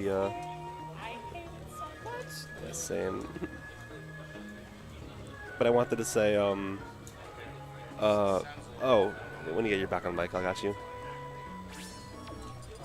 Okay. All right, it's all working now. So I wanted to say, like, it sucks because Noku had like that one edge guard opportunity. Remember, like, yeah, like the down tilt down smash like at 0, and that would have taken the set if you got like one more down smash or like a down air or something. Yeah, and now this is a an interesting matchup here. Oh, so Bob Leon lost to Queeveen, and then player 4 also losing to Queeveen. So Queeveen is. All right, Queevee. Hold on a second. What? I've never heard of Queevee Ray's before. going Cloud? Ray's going Cloud? I mean, Ray's like been telling me like at these like tournaments he tries a lot of different characters because it's not like the same competition as No disrespect, but you just like that's how it is. And Yet he still goes Rosa against Saxel. yeah. Well, He's just like, okay, I know I should be practicing my secondaries, but this is fun. I've talked to Ray about it. It's low key personal, long story. Not gonna get into it, but so definitely Queevee keeping it even. I haven't seen Ray's Cloud too often except for like dubs, but I like to see what he does in singles because he definitely has like an effective playstyle for all his characters. Yeah. Let's see how it translates to Cloud, and apparently pretty well. That is certainly effective. Going way deep there. That can be a really risky move for Cloud, but all risk out the window as he's confidently staying in control. Mario is stuck in this bad situation. Look at the way he's dashing. So that's something that Ray does as Rosa. He'll dash back and forth. He's so good at forcing whiffs. And Cloud is probably... Oh, Cloud is gone. Cloud is definitely gone. And we're just talking about how Ray... like ground movement's really good, but can Cloud like contest with Mario off stage with the flood and cape? I don't know. We'll find out how effective Queevee's edge guarding is. Yeah, that is sort of one of those. So Cloud, he's an amazing character, but across the board, one of his biggest weaknesses is that recovery. And Mario has so many ways to make recovering hell for Cloud. Oof. I thought we were going to see something big there, but Smashville platform not exactly cooperating. Yeah, that could have taken him a long way. He's going to throw out the flood. They're hoping to put Ray in a situation again where he's going to be off stage. Limit on deck. So something Queevee's been doing a lot is landing on top of Ray. And Ray will take advantage of that next time if the cross slash, if he does it one more time. But not going to get the recovery high. Oh, a little bit of misspacing on that back air, but it doesn't matter too much. Just up airing out of that bad spot, and now he has the ledge trapping once again. 150% on Queeveen. A great there. Stalled so that he just could jump onto that platform and make it back to stage. Yeah, Queevee's not going to overcommit now. He can't really do stuff like that. Yeah, it's so hard to not jump into Cloud. Yeah, it's so hard because, like, the mentality is like, okay, you want to hit Cloud. He's like charging his limit, but like most top players agree that if you can't challenge the limit safely, let Cloud get his limit, get him off stage, force him to burn it. That's something Queevee didn't take advantage of, but we'll see. Can take advantage. And to explain, you asked before, you never seen Queeveen. Queeveen is actually a City player. I've seen him come out to Xeno. My first time. I've only played him once ever. It was at an NYU Open tournament. So he, he hops around here and there. He was here last week too. So maybe we'll see him as a little more of a reliable player and already doing a really good job. I think he's guaranteed himself 5th. Yeah, definitely. But I'm kind of surprised the counter pick was Battlefield. I mean, sure, Mario can do stuff like this, but Cloud will up air you for days, and okay, I just got my words stuffed right back in my mouth because this game's basically even. Oh, there's cross slash. This game is no longer even. Nope, not at all. So why do you pick Battlefield? Okay, nice there, just making sure to tack on that extra percent. Oh, if he got the up smash under that, I would OD. If he had gone no jump. No jump. Oh, no advantage of it. He burned his jump. But at the very least, Queeveen is doing a great job of just staying, not being hit. Yeah, I feel like Queevee's best attribute right now is like, so Cloud really can't hit grounded opponents when you think about it. Like, he has landing aerials, dash attack, which is an overcommit, and like grab doesn't get much off his grab. And Queevee hasn't been like jumping in too much, like unless he needs to like throw out a back air for spacing or something. Oh, and right when you say that, the first time he really tries to jump in for a commitment, he gets punished. It's only 17%, but that was that's extra credit that will really end up hurting him as this set drags on. Yeah, because Mario can struggle to kill sometimes, especially right now with Cloud's limit. Nice up smash read. He was really confident in the rollback, which I like. I understand Mario struggles to kill. Yeah. But like he has the kill power, just not like Okay. He doesn't have like a Bayo setup, you know. Unless it's like down throw fair, but Nah. Well, I mean, he has a back throw that kills. Yeah. He has a back air that does finish stocks. yeah, like I said, is there. Just like getting the kill can sometimes be a struggle for him. Not always. That's an issue with neutral more so than Yeah. actual kill power. But regardless, right now, this is where the matchup might swing in his favor. Lots of That damage was there. 57 down throw to imagination. Yeah, and that was certainly some clever imagination right there, as he's already dished out 81%. He has the lead in this game. Oh, a nice meaty down air doing even more damage. Oh, he just reads that roll. He just read it. Battlefield really working against Queeving right now. He wasn't able to air dodge. Throw it. Oh no, you didn't get drift through it. All right, I gotta go on stream, so wish me luck. Yeah. It's been a pleasure commentating with you, Bankai. Alright, so I'm just gonna bail for now. Okay. And I have to say, I am excited for this next set that we're going to be seeing. I'll see how I do. The next set we have is going to be, as stated before, Bankai versus Wonton Warrior. Now, Bankai did have the chance to witness one of Wonton Warrior's sets, and I know he's seen him around. I'm not sure if these two have ever played. Hold on a second. We will get a check on that from the info booth. Guys, have you ever played before? Have you ever played before? Have you ever played in the set before? Bankai. Two of you ever played before? Have the two of you ever played before? All right, so I just got the word from on high, from the headset. Apparently, these two have played before. Wonton actually is up in sets. But Bankai is an all-over-the-place kind of player, where, like, last night he took an entire Xeno, ended up, like, demolishing some PGR players. Those are top 50 in the world players in order to get to that point. So it's a real toss-up whether or not he's going to be able to, whether Wonton will be able to make a repeat of history or whether Bankai will stay on top of it.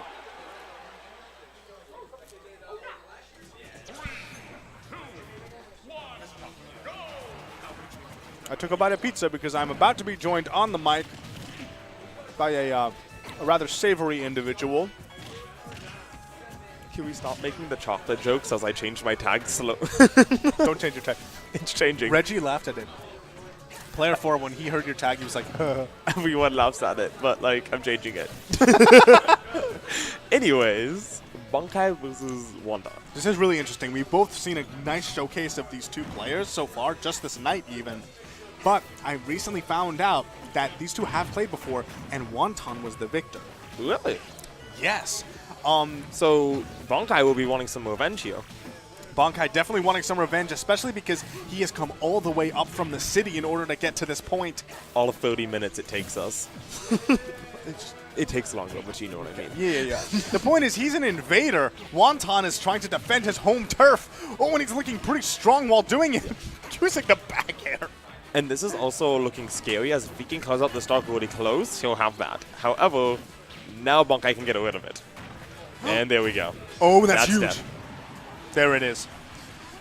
Bankai with a nice, solid lead right now, only taking 59%. That doesn't necessarily mean that he's in the clear, though. It is Little Mac. Yes, Little Mac he's in that special group of characters that is bad, but just wins sometimes. Is that? Okay, for a second I thought he had gotten him with the bad DI and just killed him. Oh, there you see the rare Little Mac grab. Oh, he hit him. That was the either the hardest read or the best misinput of his life. I can't believe he reached. That was some here comes the giant fist. That was insane. But now it's getting very, very scary for Bankai. Before we go and be able to kill Little Mac, unless he gets a really good gimp, Little Mac will have KO punch. And then you just die. Right? Oh no. The tilting of the platform almost really did Bankai in, but instead it's looking at that platform is going to come in clutch for Bankai rather, as yeah, that was a convincing. I love this character. No, that was a really good turnaround there, getting in a really bad position and then just turning it around and being like, hey, it would be a shame if you died. You know what that was? That was Wonton being like, the platform is my girlfriend. And then Bankai's like, no, the platform is my girlfriend. It helps him ladder him all the way up for a combo off the top. That was, because it just kept going. Yeah. We're seeing them win it back. Wonton obviously not feeling too bad about that, thinking that this is still a solid stage for the both of them, as Little Mac does like just killing people. Yeah, that being said, the stage really worked against him that last game. I don't think he's too riled up about it, though, so he'll just be trying to use his same game plan he had last time, maybe get those up tilts into an actual up B this time and get that kill. I don't know, because Wonton Warrior, his awareness is so good. To the point where, like, when he is... oh. That was so smart. That was the smartest go all the way off stage to get out of disadvantage I've ever seen. That was so smart. Also, getting really lucky they were not getting caught by that flip kick, just barely clipping his DSS so she gets ready to make that kick with her up B. Okay, nice up-angled forward smash there. Bonton actually has the lead right now, especially considering that he has kill power at his disposal. And now Just this is like- really scary. Yeah. Because 1 down tilt, 2 down tilts, KO punch. Yeah. But death. No, not death. Just outside of the range for that, and amazing flip kick out of that bad situation. Bonkai just not really wanting in any of that down tilt stuff here. Though he still has to find a way to close off the stock, as Little Mac with Rage is not a fun character to be up against.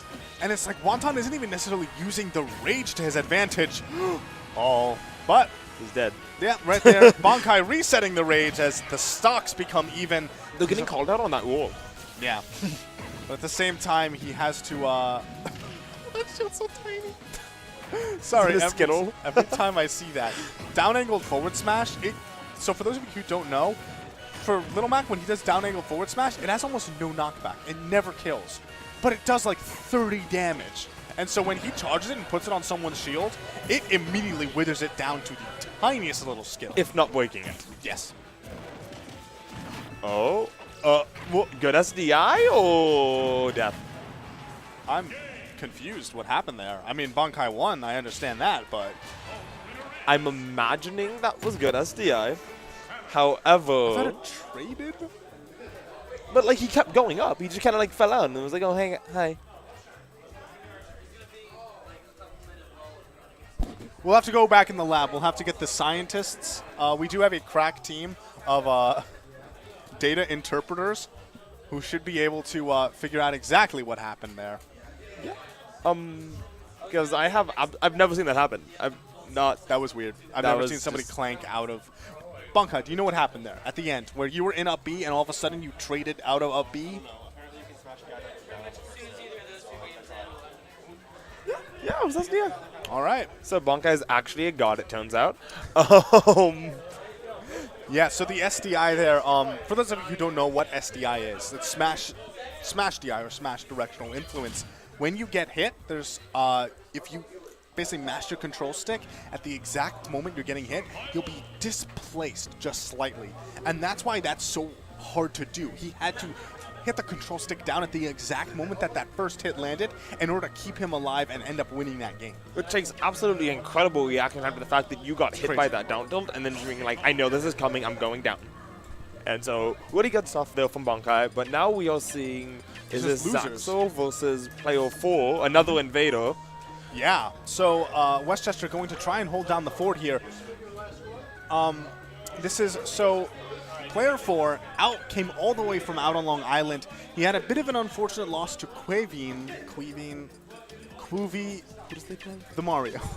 He had an unfortunate loss to the Mario in winners.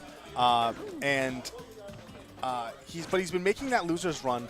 Where are we right now? I think we're pretty deep into the bracket. Are you still in? Yeah, I'm still in. Nice, good stuff. I don't know who I play. I play winner of those two. Oh, I'm exactly on the opposite side of the bracket of this. Yeah. Up against actually the person who sent player 4 to losers if I can win my next match. However, we're going to be going right into this. If I'm not mistaken, Ding Dong windows are kind of weird on Peach. It doesn't work. Like, Peach is actually, I believe, like the one character where there is a special website called winningwithdk.com. Yeah, and it's only which Ding has- Dong presents. Yeah, only Ding Dong percents. And they have a little rating next to all their names, you know, something like Captain Falcon, very easy, you know, very easy to do, very large window. And then his Peach is just like, don't even try. Yeah, like I know It's, the like, Toon Link very has like a hard. 0.5% window. Toon Link's percent window is I don't even know what I think it might be. I know for Bowser, I think it's 4%, and bombs do 4%. So literally, if he ends up getting into that range, he can just bomb himself and he's out of danger. But and we're very much seeing that Zaxel knows about the fact that he won't really be able to get these grab KOs on Peach. He's not even really going for them. He's just trying to play the striking style, hit him with back heels, hit him with some jabs, almost hit him with an up smash. yeah, and oh, but a beautiful forward air. That is The Peach classic. That people call that the aerial forward smash because it comes out kind of slowly and it hits like a truck. I've been too flamed by it, by the way, in case you were curious. It does hit under ledge. Good move. Really good move. Yeah, Peach's aerials in general, all of them are super solid. And so Peach in general has such creative combo game, especially on a big boy like Bowser. Not Bowser, sorry, DK. Same thing. At this point they are. Oh, I was about to say it was really dangerous as how do you kill Peach, but like you just hit her with your big fist, I guess. That works. Oh, that up smash would have done a lot of shield damage. Though now it's actually stop being careful because yeah, if you get up into that again, you're going to be caught by Peach being able to cover almost all of your options on reaction with that forward air.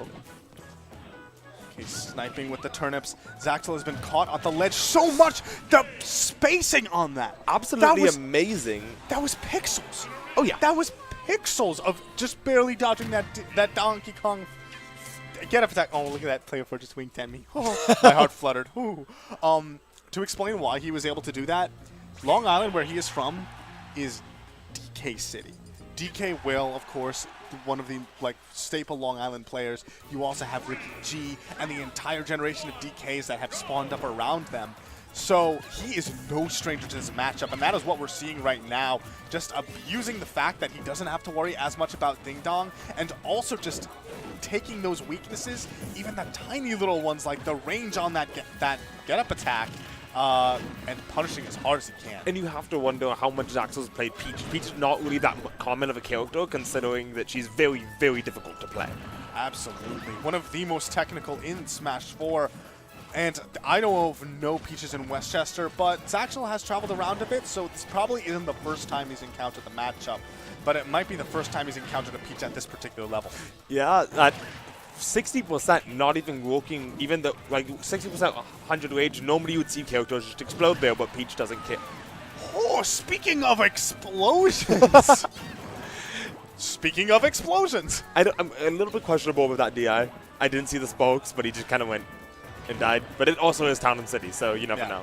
And Peach up smash is deceptively strong if she gets with the sweet spot, which is at her wrists. Yes, really, really good move, actually. So now we're going to... Oh, I thought he got a lock there with the weak back heel for a second. The moving platform might have messed that up for him. I think he just fell off the platform. It just wasn't long enough. Oh, this could be big damage.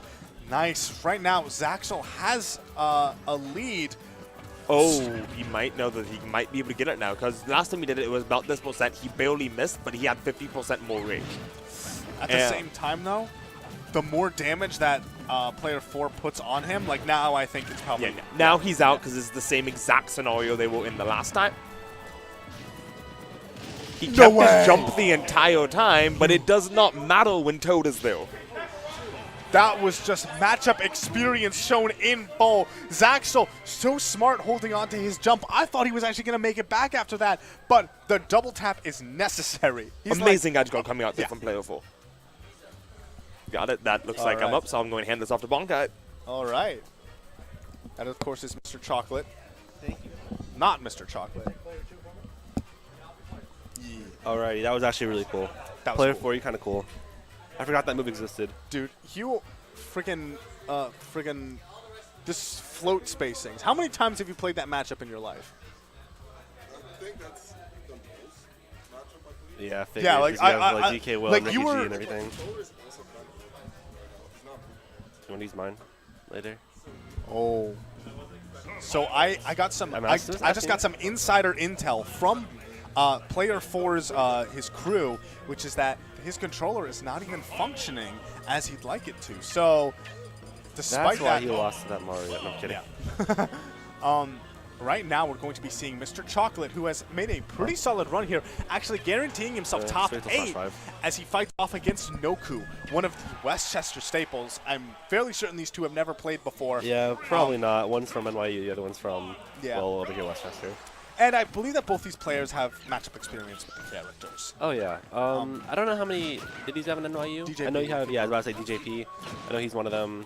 Not too many Clouds, except for like Ice, but he's like, doesn't play his game too much anymore. Spoop is probably Oh, that's right, Spook, my homie. and Weed, Who? who now plays Cloud. Oh, got you, got Weed you. doesn't come down Yeah, to the Weed, city Weed, much. Did you just ask what weed is? Is that a weed? I'm calling the police. Oh, man. Marshall showed me. Anyway, I should actually be talking about my boy here, because Mr. Chocolate actually keeping this really even. He has the lead at this moment, plus limit on deck. Oh, trying to pressure with the forward tilt, but not landing, and now all of a sudden he's off stage. He's going to have to burn limit if he wants to make it back. But was it worth the banana? We'll find out. Nope, he just threw it away. Alright, down tilt, gonna get stage positioning. Watch the recovery high.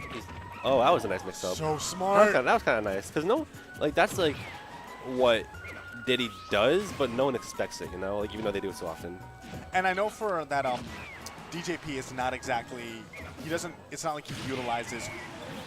That was GN.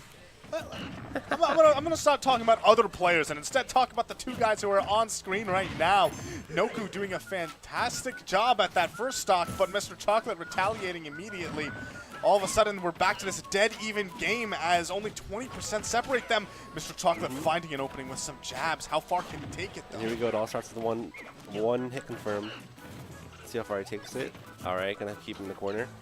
It's interesting because both these characters want to put each other in a corner so badly. So it's like whoever can get advantage take first is like gonna like get a heaping amount of damage. And right now we see both of these characters throwing out these safe aerials, trying to find the opening. Noku's the one who gets it. Gonna force him burn limit. That's it. Oh wow, the platform came in clutch. If you're Noku, okay, that's big.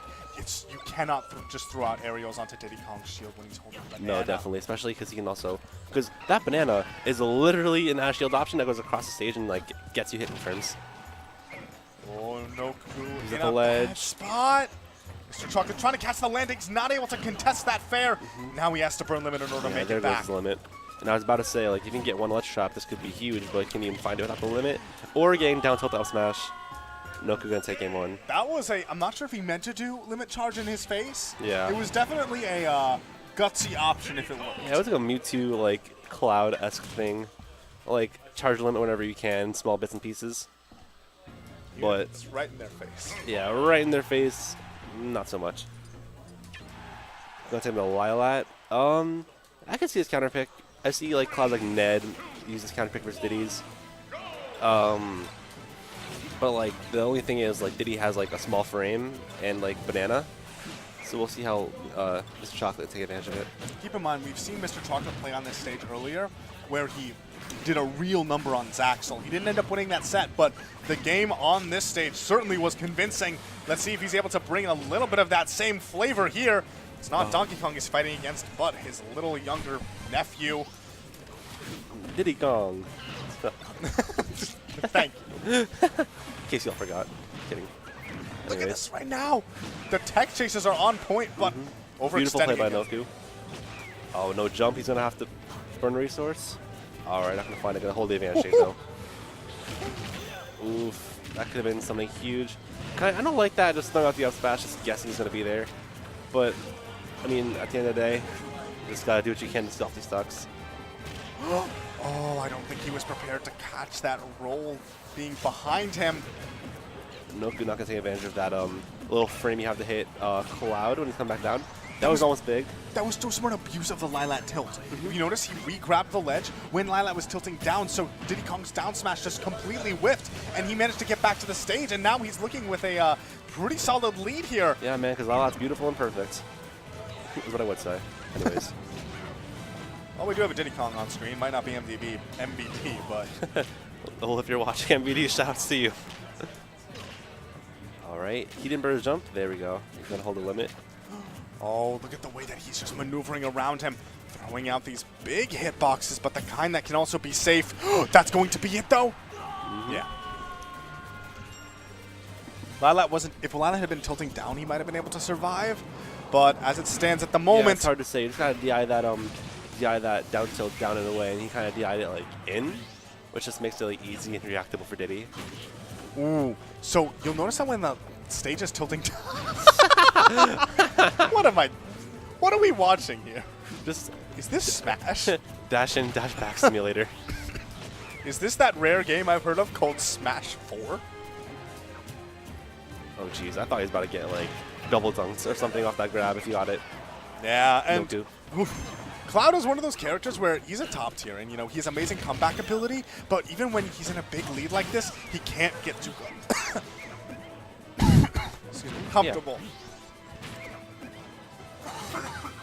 So Noku gonna see what he can get off his edge guard.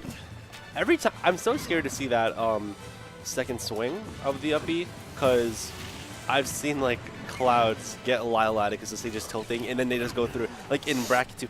He has no jump, down smash. That's it. Wow. An amazing, that's what I was talking about, the amazing comeback from Noku. Mr. Chocolate really doing a good showing, but not able to clutch it out, as in the end, Noku takes the set 2-0, moving on in bracket. Yeah, he's gonna make it into what's guaranteed 5th, I think, right now. And that puts Noku versus Queeveen is actually going to be coming up, which I know is one of Diddy Kong's rougher matchups. Not necessarily bad. I think at this point it's yeah. I think it's at even. I think it's worst. been even for a while, but like there's been debate on like who wins, but I think it's like just dead even. Yeah. I mean, then right again, now- Diddy Kong doesn't have many even matchups. Yeah, definitely not. It's like I don't know. He wins a lot. He has so it's player 4 versus Wonton Warrior. This is a funky matchup. It's really funky. I have heard that it's unwinnable for Little Mac. I can see that because the Because- downer soft spikes at ledge. Not only that's does- one, and like the float cancels and stuff. Not only that, just floating. Peach Oh, can yeah, just float. that's right. And like, what is Little Mac That's really right. gonna do? if you cannot play a stage that has lots of platforms. Imagine just like stalling out with like floats and up Bs because like he's like drifting down. I mean, I don't think Player 4 would do that. It would be hilarious if he did that, but I don't think he's gonna do that. I don't know, man. I want to see him time out Locust. Just they've been standing there for 6. Oh my god! That was I so forgot about that game. That game was like one of the greatest things I've ever seen in my life. For those who don't know, it was just player 4 versus Locust.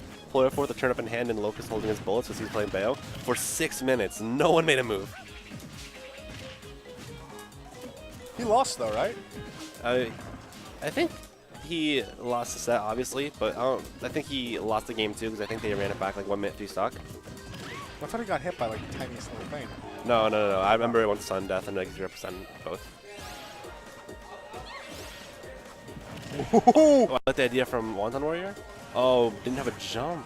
Oh, And this and is a early stock. And Well- now it's float.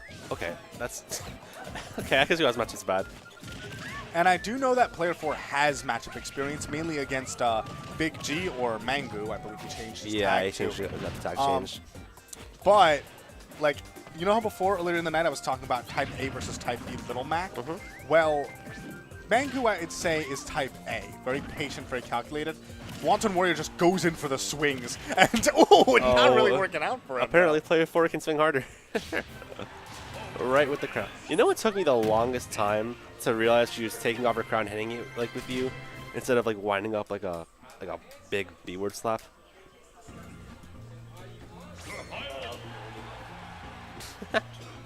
Yeah, I thought she was just like winding up a slap, but no, she like takes off the crown, hits you with 24 carats, and I'm like, that's your life.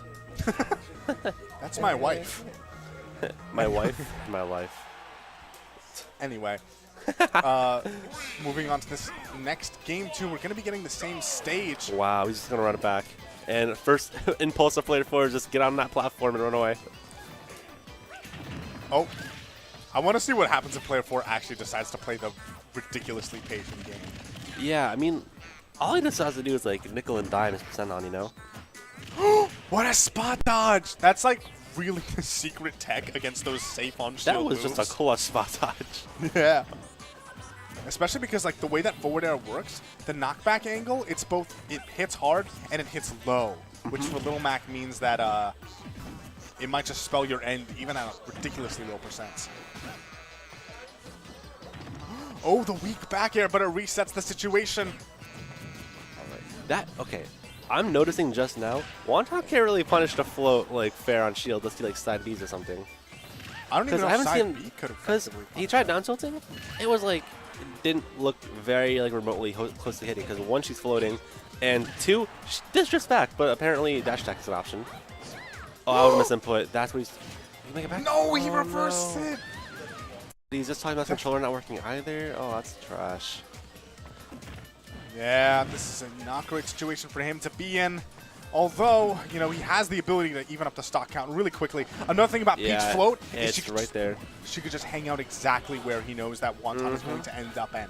He doesn't have to worry about timing mix-ups or anything, because Float lasts for, what, 4 seconds, 5 seconds? Something ridiculous like that, yeah. Like, definitely a ton of frames. Enough for him to just wait for Wonton Warrior to come into his open clutches. I haven't seen that counter yet. I like that option, just understanding the pressure options coming and being like, okay, I'm out of resources. What do I got? You know? This game now is actually super even, only 1% separating them. Seeing Little Mac's aerials are just nuts. All right, I like his air dodge there because that's like the #1. That's like baby's first read with Little Mac, you know, like down tilt, like up smash at like 50. Oh, that is a lot of damage, but the KO punch! Oh, that one hurt to watch. Hurt to watch. KO punch out of disadvantage? Right? He just does it.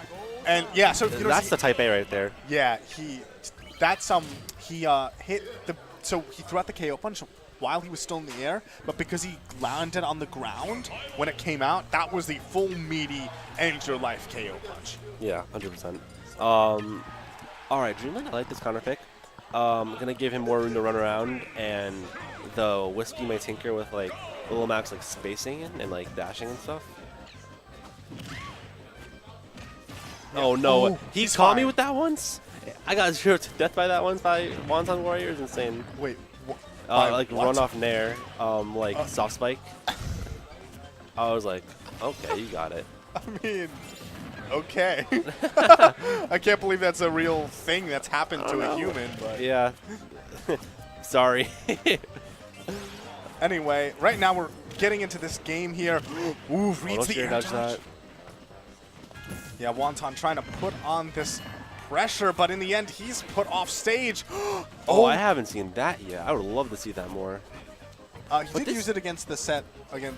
Player No, 4 I'm did saying, use it. Oh, in yeah, this he's set. against Oh, Zaxel, yeah. but not against Wonton yet. And I think that's really smart. And can't you just... Never mind. Because the thing is, like, how does Little Mac reach those platforms? What could he possibly do? He has to, like, literally only double up jump. B. Don't DI in! That's a mix-up.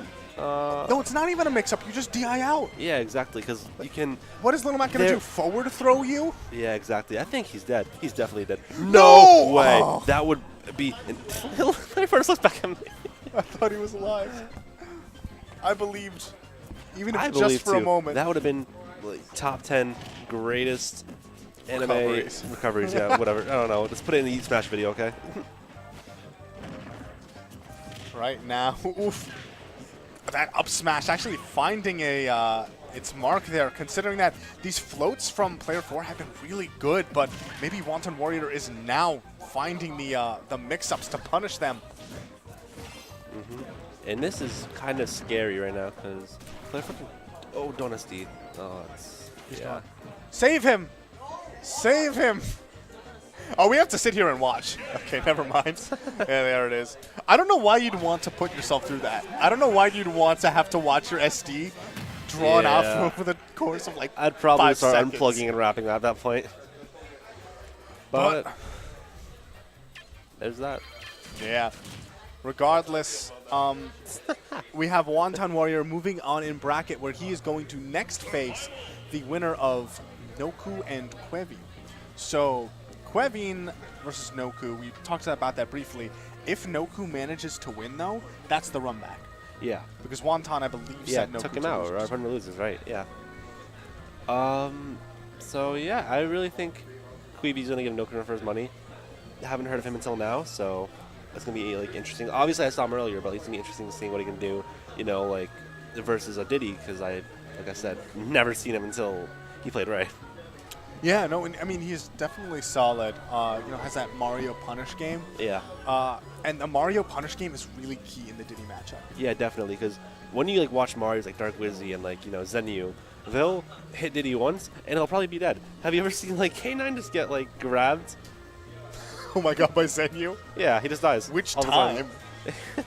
I don't know why, but maybe it's Diddy Kong's size or weight. No, but because like the the thing about Diddy- coolest thing Mario about Diddy- combos are on Diddy. Diddy is like that perfect like weight, frame, and like fastball speed.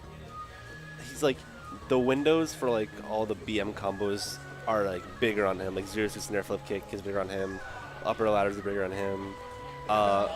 Other like BM kills, whatever you can think of, are big. Because like he's just that perfect combo character, you know. That being said, when you're fighting against the Diddy Kong, how do you even open up for that combo? Mario has right. ways, with Flexing Diddy right now, actually. Oh, he's trying to show off the Diddy Kong. He's flexing it. Hold on a second. Noku, have you played Preview before? You two played before? All right, I just got confirmation from the booth that these two have never actually played before. So this will be interesting. Definitely, although we do have, there are some pretty solid good Marios here in Westchester, most notably Mdre, who... I haven't seen him in a minute. What? Haven't seen MJ in a minute. Yeah, no, he's what's the word? Had a life. Yeah. Recently. We don't. No, I'm kidding. But yeah, no, he still shows up. He was actually here last week. Did pretty well. I think he was just shy of top 8. I forget. Yeah. But anyway, right now, Noku going to be facing off in the matchup here. Ooh, you cannot be dropping those combos like that. There are so many ways for Mario to, get lots of damage on Diddy Kong that if they're not actually being shown to Wow, okay, never nice. mind. His punish game's fine. He's got this. I don't know. I just like Queevy's thought process a lot. It's just every time I see, like, from what I'm watching, it's just he'll find something that works and exploit you just over and over again with it. I mean, so one thing about Noku does like to he likes to push buttons, Yeah. as some would say. Diddy Kong has some amazing moves, frame data to back them up. So it's not necessarily a bad idea, but Mario is one of those characters where it doesn't matter how much range your forward air has, his up smash is basically an iron girder in the way. Nice up smash. Like so. There it is. First stock on the Queevy. You don't want to be jumping in Mario's face too much, especially at like death percent. Oh. Oh, I thought about to see some nutty platform stuff. I know. Like what Zenyu does, like the down tilt to whatever, imagination. Right now, okay, this is where it is. This is where it can really hurt. Mario, he's one of those characters where combos only get better with rage. 100% rage means that he's already done 68% to Noku, and he's trapped on the ledge even now, finally getting off, but, he tries to throw out that immediate option, gets punished, and now he's basically back in the same situation, finally getting some stage control though. And here we go, Noku setting up the edge guard. Not gonna find anything. This is just like, it just looks so painful when Mario's like hitting Diddy, Just like no empathy at all for him, just a monkey. Listen, humans are on the top of the food chain for a reason. Why are we that flood almost killed, by the way? Down tilt smash, not gonna find it. He might be out of the window unless he has bad DI on Down it. tilt back air, Down tilt back air, yeah, exactly. Diddy has down tilt answer for everything, There's a point where after you get down tilt, you just die. Yeah, I know. It's like, you ever seen that one like meme where it's like the guy like clapping on the floor when you're past 100% of Diddy? Anyway, okay, but Queeveen has to end this stock. Mario, of course, has ways to do that. Noku is basically forced to play grounded right now. He can't go for those... Can't go for those anythings. No, we really can't. It all starts with like the flick of a C-stick, But Queevy taking game 1. I would say kind of dominantly, honestly.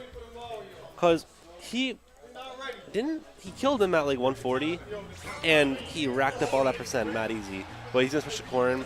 I like that counter pick more, honestly, because that's a winning matchup for Corrin.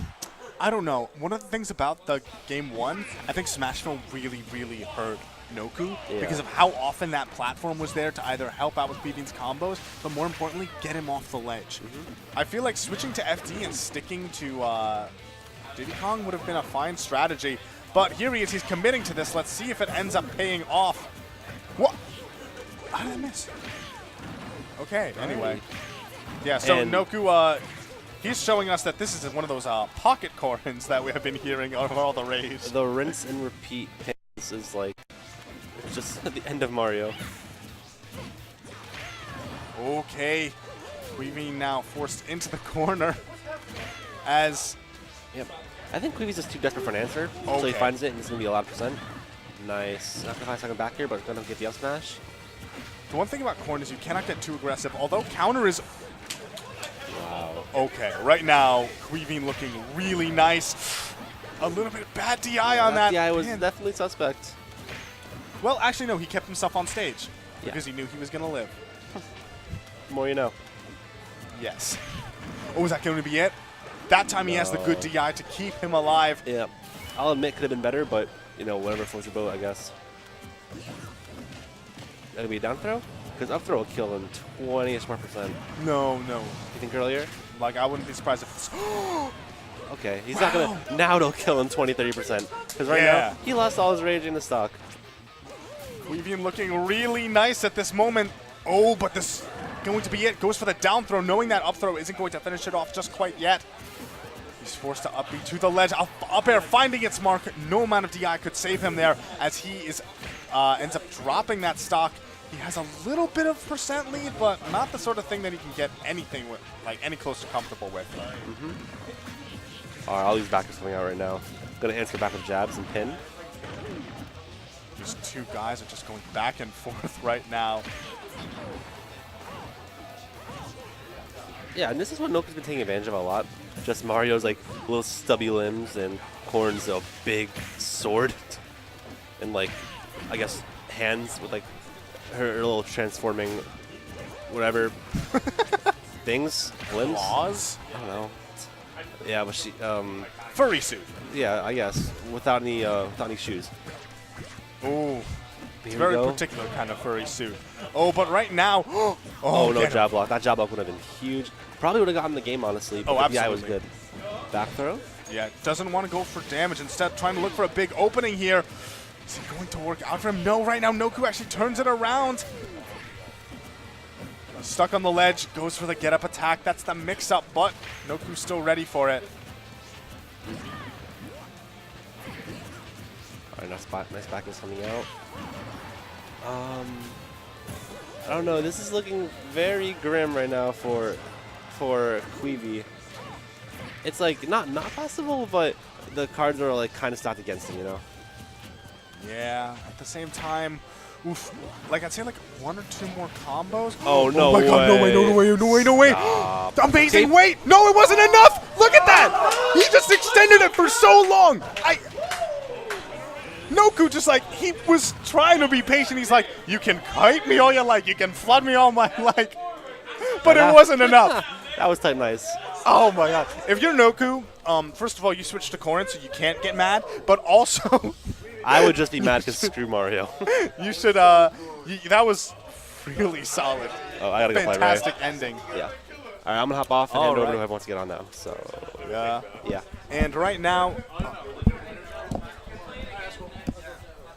so I'm being joined on the mic once again by... It's actually going to be the pod in the future, but right now it's Mr. Chocolate, so that's what you'll see in the bracket. But that's a different story. What's your tag now? The pod, spelled very, very weird. It's spelled V-A-A-P-A-D. So Vapid. No. Vapid. That's pronounced Vapid. No, it's You're Vapid. No, I am definitely the pod. No, I'm pretty sure you're Vapid. There was not a single... unless somebody in the chat here is The fact that you're huge fighting this Star- means that you're even just confirming that you're Vapid. Nah, this is Star Wars, though. It has to be pronounced correctly, even though I can barely even pronounce it correctly. All right, anyway, let's get excited because this match right here, up in Westchester, we're seeing this.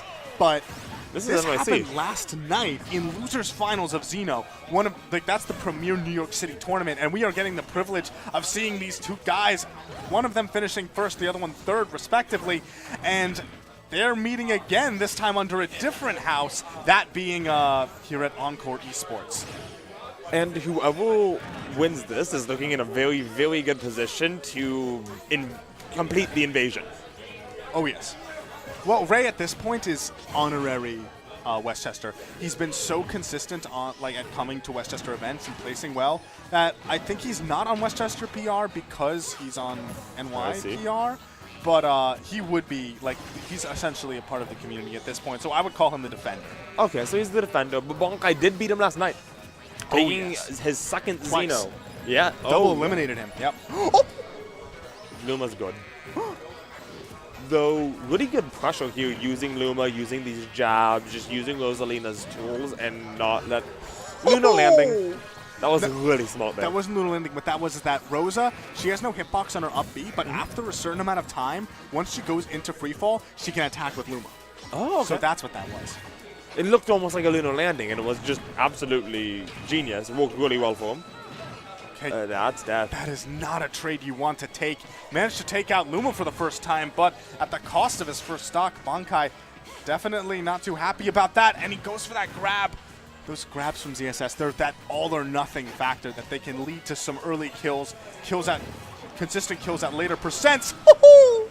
Just calling out that you're not going to air dodge here, so I'm going to hit you with the one move I have that's going to hit you right here, right now, and kill you. Right now, Bonkai taking some momentum as he is showing Luma who's boss. Really good at fail out of that combo though. Not something you tend to really see with Rosas. Though Bonkai's whiffing a lot of these grabs, I don't eat a lot of percent. He's eaten most of the percent on the stock from those whiffed grabs, and he ate a lot from on the last stock. At the same time, right now, I think if he gets a grab, this possibly could be the end of Ray's life. I guess it will depend on what Luma decides to do. Is Luma going to be a good little girl? Boy? I don't know which Star? one this one is. It's red. You know, but they have names. They have names? They have names. Yes, I'm pretty sure this one's Beelzebub. Yeah, that's exactly what it did. Bringing Revelations. Yeah, Utopian Ray taking game one there. Unlike Xeno, though, this is best 3 out of 5. Okay. We have the chance to see these guys play to their heart's content, really determine who will come out on top over the course of a long set like that. And it very much will show the consistency of the players off more than a 2 out of 3 would, which is why a lot of people tend to prefer, especially at the top level, these longer 3 out of 5 sets. Okay, nice opening for Ray as he puts Bonkai in the corner, gets even more damage here. But it got made up with one flip kick. One flip kick. ZSS's specials are kind of nice. I have opinions, but I'm not going to say them because this is an unbiased commentary. And oh, a footstool killing Bonkai. You look down for a second. I know I looked down. That happened to him last night also. Well, he won it last night, so he can probably do it again here, though he's going to have to find a way to make it up this percent and stock. I'm going to talk mirror images here. At Xeno last night, he was tied to a footstool in winners finals, got knocked into losers, then later ran the entire tournament back in grands. So maybe that footstool just confirmed Ray's fate. Dun, dun, dun. But Ray's putting on a clinic right now. And as a whole, just almost lapped him, had him virtually lapped for a second, but now it's Bonkai just really needs to get the stock as soon as he can. Scary position for both of them there, with them both almost getting up aired off the top of the stage with that trade, though both with some down smashes. And it's good that Bonkai's not getting that. Really good DI to know that he was going that way, because I definitely would have died to that. But he's still going to die to just not coming back to the stage. Maybe a little bit of feel there from Bonkai playing around on the ledge with that flip kick. But now this is looking much better for Bonkai as he can get that grab in 30 more percent and just kind of kill a floaty big character like Rosalina. Yeah, but Ray is one of those guys where he knows about the confirms. He knows what he has to look out for. But that's the first grab right there, 20%. It might just be one more with 113 rage. Yeah, I would say definitely right now, now. he has to be extreme, especially with Luma gone at the moment. Oh my god! Does it even matter? Oh my It god! doesn't matter. It wasn't the grab he needed, it was just the up air. Yeah. Amazing hit confirm there. As not many ZSSs will be able to just like hit a straight up air and just confirm it to your death. Bankai really showing off how great of a player he is. That required awareness of where the platform was. Yeah. He specifically went for that because he saw the platform was there. If it worked out, it would lead to his death, and that was just paying dividends. Bankai evening up the score count. This is 1-1 right now. And you know he has to be feeling good again about that game, bringing it back from the jaws of defeat, and he can use that momentum to just kind of run through this game if he can get in. Okay, putting Ray in the corner. Rosa's disadvantage state is definitely one of her weakest suits as a character. Oh, but the 2 hits of Lunar Landing neutral air. And it doesn't matter how bad your disadvantage is when you have a hitbox that can come out at all points in time. Yeah, so to explain what Lunar Landing is that every character can auto-cancel their move at the beginning. And for most characters... really good up air to back air there, just gonna kill him really quick. I'm gonna finish my thought before we address that, which is that Lunar Landing essentially... Rosa will throw out a move so that she will get the auto-cancel on her aerial, but Luma will still throw out a move. Okay. Fool me once, shame on you. Twice. Not letting it happen twice. That was a carnival ride. Yeah. The scrambler. It's those things that like go upside down by the end. What is it, like the zipper or something like that? Anyways, though. What kind of bad person would name a carnival ride the zipper? You didn't know that? That sounds like nothing good happens on that ride. It goes upside down, and then the cult you're in goes upside down. It's great. Oh. Anyways. Oh, no. Up tilt, an amazing move, get off me option, and in general, just, yeah, never mind. Couldn't even remember what I was going for there. But right now we have this, not able to take care of Luma just yet. Similar to Game 2. Very similar to Game 2, and actually Game 1 too. He just didn't confirm it in Game 1. Yes. Though he's fine. He could have charged that a He could little have charged bit it a little more. more. And you know, if Utopian loses this game, he'll be looking back on that. However, we'll see. Might actually be out of the percent now with the rage, but I'm not in time. I feel like an up air might. Keep in mind, it doesn't necessarily have to be the up air grab. confirms. Yeah. Also, for instance, Nair down B might be the end. But Nair will do it on the other side too.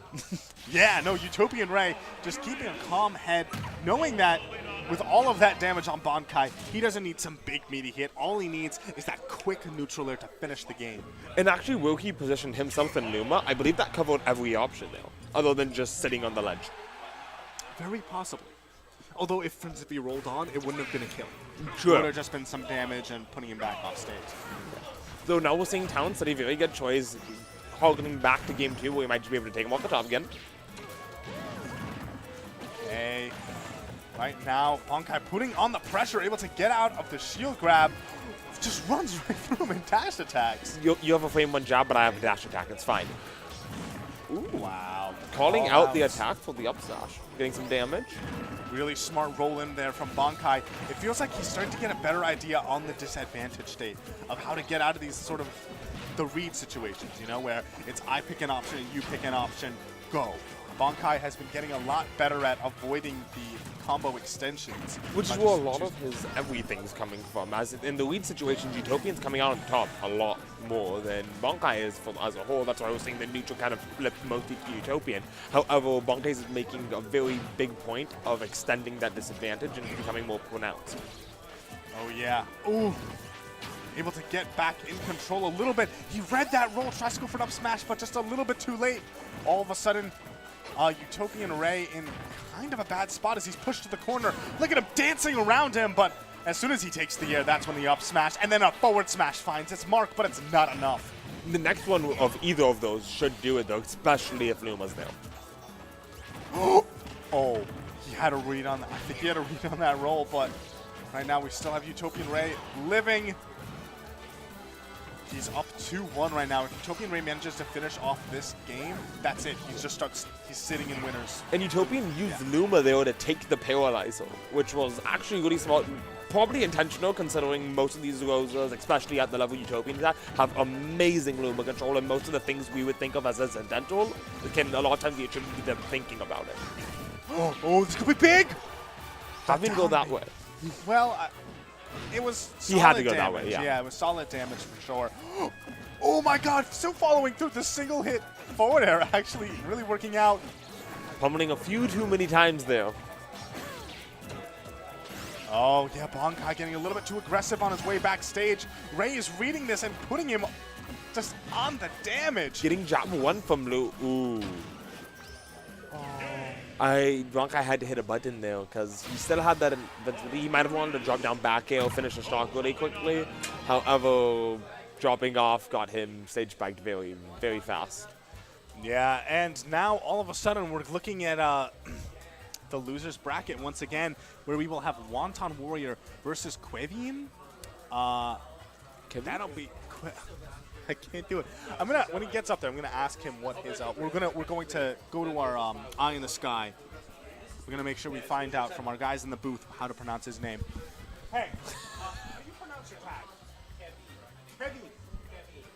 Yeah. It's Kevin, like Kevin, but with a hard QU. My mind has been changed forever. Quevin, Queven, Quiven. And I don't know, how do you do it?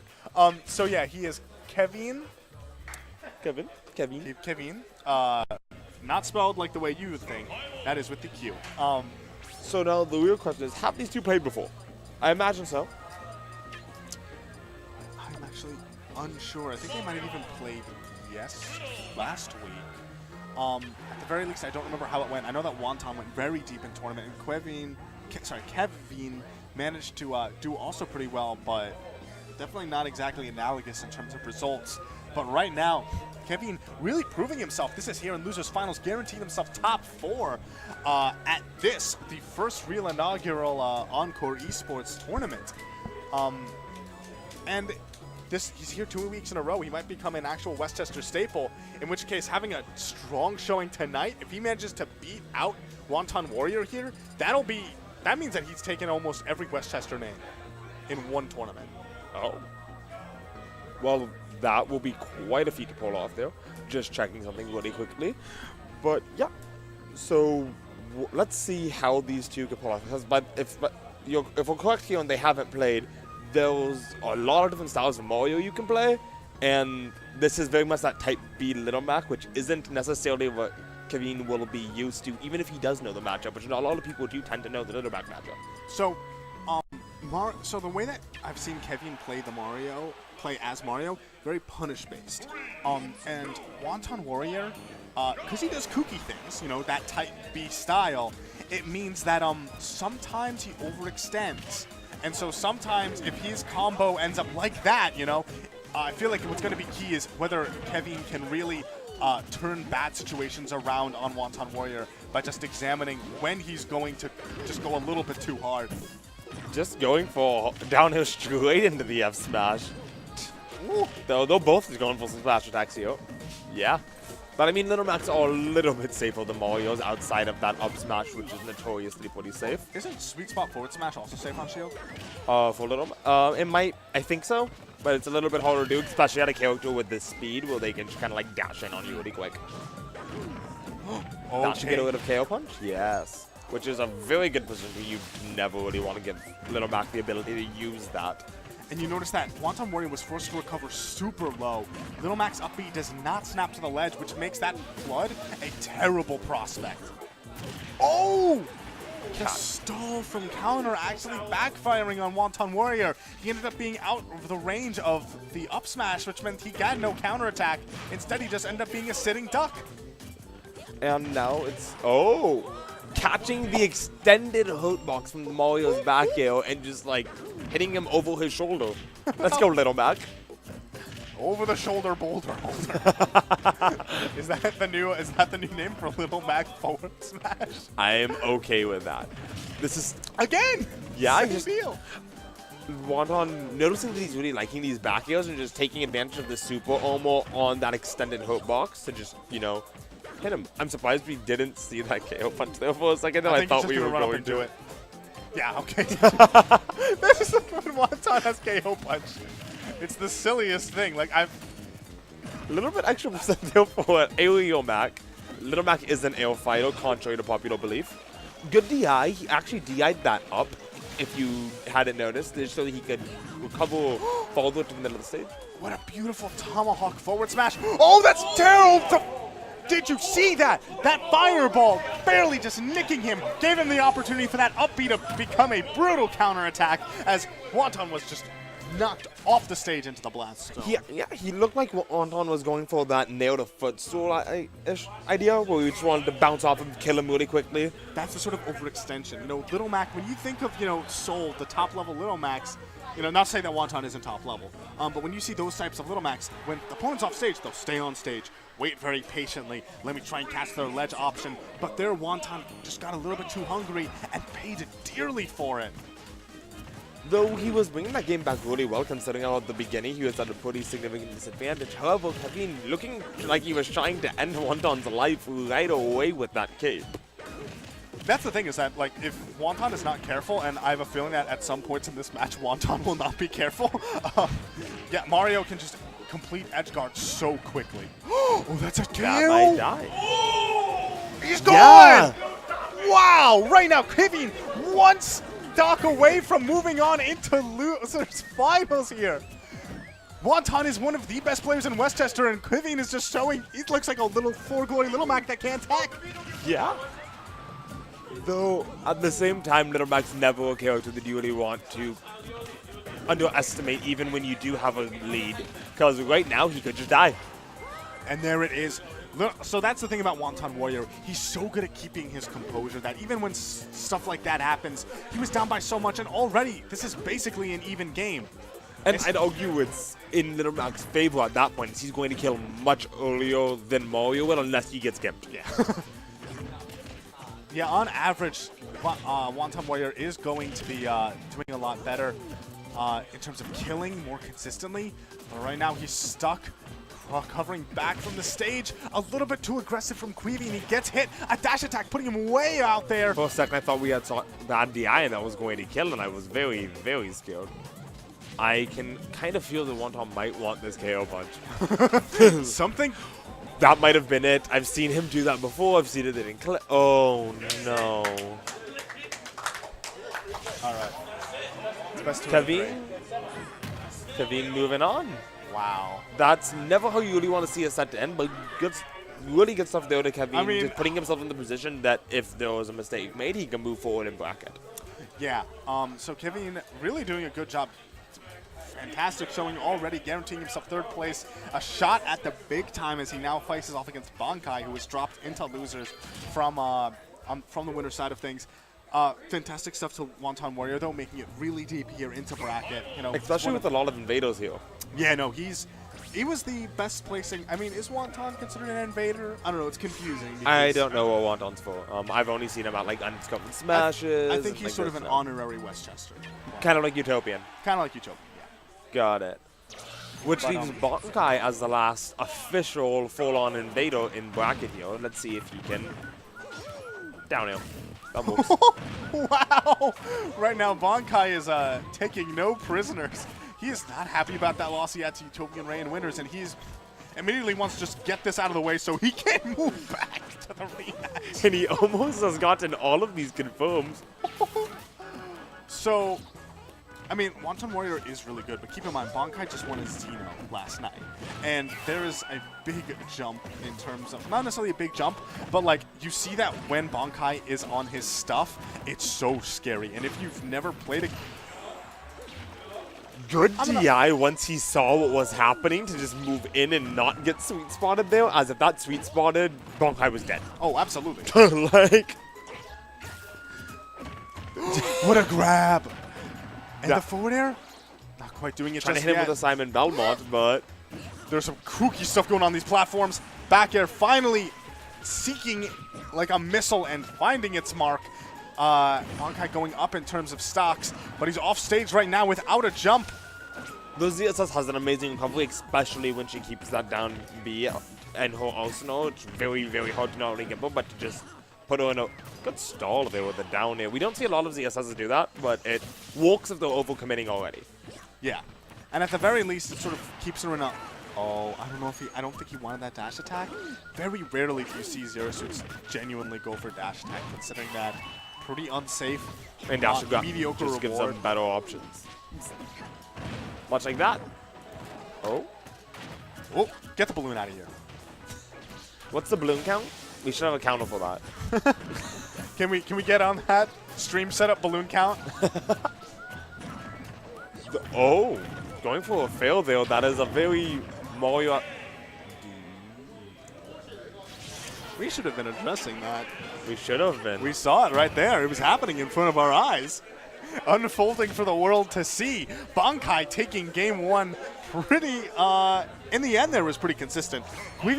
Kevin definitely managing to keep it even for the most part. But the problem was that when you have an opponent who's so explosive as Bankai, that one pivotal mistake, if you happen to get grabbed when the Smashville platform is there, if you happen to get nared when you're just too close to the edge, you just explode at any percent. Though we are seeing a Lilat, which is an interesting pick to me, as I'm not entirely sure how either of these characters are. I know Mario's not too doesn't have too much of a distaste to it, but I haven't seen ZS this year like ever, except for maybe Moles. I mean, one thing about I always love to see how players abuse the tilting, because if you're playing on Lilat, especially if you've counterpicked here, it assumes that you've spent some time on this stage, and the way that the tilting can really help out. Like for instance, if you're Mario and you're on the downwards tilting, it's much harder for ZSS to safely space her aerials on your shield because you're lower to the ground. Like imagine how Diddy Kong already has a low profile. When there's an uneven ground, she has to be more predictable with her timing. So maybe Kevin can start abusing that a little more. Oh, okay. Yeah, well, so he was on the down tilt there. Yeah. And Bankai addressed that by just exploding him. What we're also seeing is that Kevin does have at least a minimal amount of natural experience. A lot of people will accidentally DI in that ZSS back throw and get caught by that down B, which will then confirm. However, DIing out, making sure that he's not going to die to anything that isn't true. And the very little cooldown. Yeah, see, there it is again. Bankai. He's maybe flexing a little bit too hard on the guy. Speaking of Mars. Mars, a top-level ZSS player where that has certainly happened to him. And he goes through that more times than I think Nairo ever has in his life in one tournament. Ooh, but there's the down air once again. That time not really being too terrible for him. And look at the way that he's spacing. The trades in general are going to work out for Kevin more than they are for Bankai. Unless it's one of those kill moves like back air. And then yes, back air is extremely fast and kind of hard to avoid if the ZS knows where you're going. And so if he goes up going for like a back heel to space and trades with Bankai, he might just explode. He grabbed him at the down smash and he reads the roll for the up smash. Bankai right now might be really regretting that down air disrespect as this game 2 has become neck and neck, dead even. That's five down smashes in a row before we saw another option. Oh, why? Then he's still alive. The Simon Belmont putting him off stage in a worse position. Gets it down there. No. Oh my god. How is he still alive? Kevin hanging on by the skin of his teeth. Gets a back air, putting Bankai off there. Just yet. The up tilt. He gets another. Oh, and a beautiful mash out. Falls out of the up tilt. He's still continuing this grind right now. And this is very, very scary. Mostly for Bankai here. I was like, yes, he does have a slight advantage, but Mario has more kill moves in this position. Oh, and also considering that he was up by so much, that can be debilitating if he doesn't manage to close this out. And there it happens! Bankai might be regretting that down air. Yeah, no, I mean, I understand it would have ended the game right then and there, but when you're not 100% sure about it, that sort of thing can really backfire, as you just saw. Kevin just sticking with it right now. He is tied. It's 1-1 between these two players. I would not have expected Kevin to get to be doing this well in bracket. Not that he's a bad player, but he is keeping toe-to-toe with a Xeno champion right now. Which is no small feat at all, as you tend to see Bankai going down to only the best of the best at Xeno. You see him going down to Utopian Way, something like that. However, you don't see... Yeah, I imagine he also has that Mario experience, and so it's interesting to see that Kevin can just come up and be like, hey. Actually, interestingly enough... Oh, I thought that locked. Yeah, I thought that locked too. But interestingly enough, there aren't that many Marios in New York. Especially with Anti not coming to anything ever. Yeah, and when he does, he plays like Charizard. I don't know what he played at the last And he still does so good. Yeah, well, Anti's amazing. Comeback, but That's not going to kill just yet. Big blast zones here on Battlefield. okay, he's looking for this opening right now. That's a big damage, possibly. These guys are going neck and neck. 1% separating them. Bankai going down way low, but he manages to make it back to the stage. Oh, calling out the roll and catching the down smash. Almost catching it with that DI, too. Yeah, and that second hit of that down smash is actually stronger. He mashes out beautifully with an air dodge. Kevin once again keeping himself alive when Bankai thought that he already had the stock gone several times already. Still living. That's going to be it. Yep. Now this is getting very scary. This is Triplats and ZSS with Rage.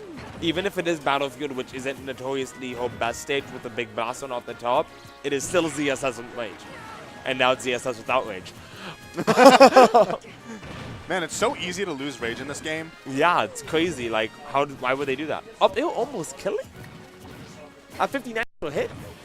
Oh, this might be it. Not getting the second up air right now. Kevin definitely in a bad spot, but... Kevin almost doing well to pull back after that air dodge, realizing the Bankai was about to just down beam down. For sure, and there it is. Yep. Just keeping up the pressure on that corner there, making sure that Kevin just couldn't really come back and get back into neutral, or Mario's going to shine more against CSS. And so now this is 2-1. So Kevin still has to take 2 games, so this is the best 3 out of 5 being losers finals. But No, yeah. And so I imagine we'll see not what I imagined we'll see. I was thinking a flatter stage. Yeah. Though Kevin might know something we don't know, even though this is often seen as ZSS's best stage. Mario has a ladder too. His ladder... It's a little more DI dependent. Yeah. Like, if you know what you're doing against Mario, you should never really be getting like up air, up air, up air, up air, up air, up air, up beat off the top. Because, oh, I was about to say don't DI towards that top platform. That's how unless you know you can get away from them, do not do that, or you might just die at any % Mario being able to just continue with those extremely fast, extremely combo up airs until he kills you. Though, ZSS, I mean, you can see any set ever where it's amazing comebacks and ZSS is there, and it all starts with one grab at about this % mid-stage. Okay, but throwing him off there. Wow, the flip kick getting over that spike attempt. Bankai continuing this pressure, but Kevin, oh, he seems to be really good at getting those dash grabs. And now this is where Kevin should really pushing his advantage, as once he gets Bankai into disadvantage, he's just keeping him there. He's putting him back on the ledge over and over again. And that's giving him a lot of % that he might not otherwise get. That was a good confirm. That was fantastic job from Kevin. As right now, he's looking at a really solid lead in this game 4. Game 4, yeah, game 4. Oh, speaking... I'm sorry, I got distracted by the fact that that was almost ridiculous. Oh, gets a read! And now almost lapping him in %. Kevin looking really good in this game. Oh, man. You know, this is one of those sorts of things where you can't start thinking about Game 5 if you're Kevin, because you can just die like that, and now you're facing off against not quite full rage ZSS, but definitely enough damage on her that you've got to be scared about and the this is confirms. Dreamland? Okay, doesn't end up getting the full. I think he got a misinput there and got the dash instead of the jump for up. Fell out of up B. Is Bankai's SDI just the best? It might be. His SDI has really been on point today. We saw that with against Wonton Warrior. He's one of those guys, I've seen him do it. he pinches the stick to Oh, then SDI. that makes sense. Really good SDI if you can get that down so that you can do it on reaction. Now this is very scary. Nice back air, putting him off stage. Bankai trying to keep this pressure on him. He And gets that's neutral death. get ups, and that's probably the end of it. Yeah. Bankai taking the set 3-1, but Kevin keeping it so even there. And That- almost take him to game 5. Yeah, almost. Oh, yeah, no, it was so close. Keep in mind, he had like an entire stock lead.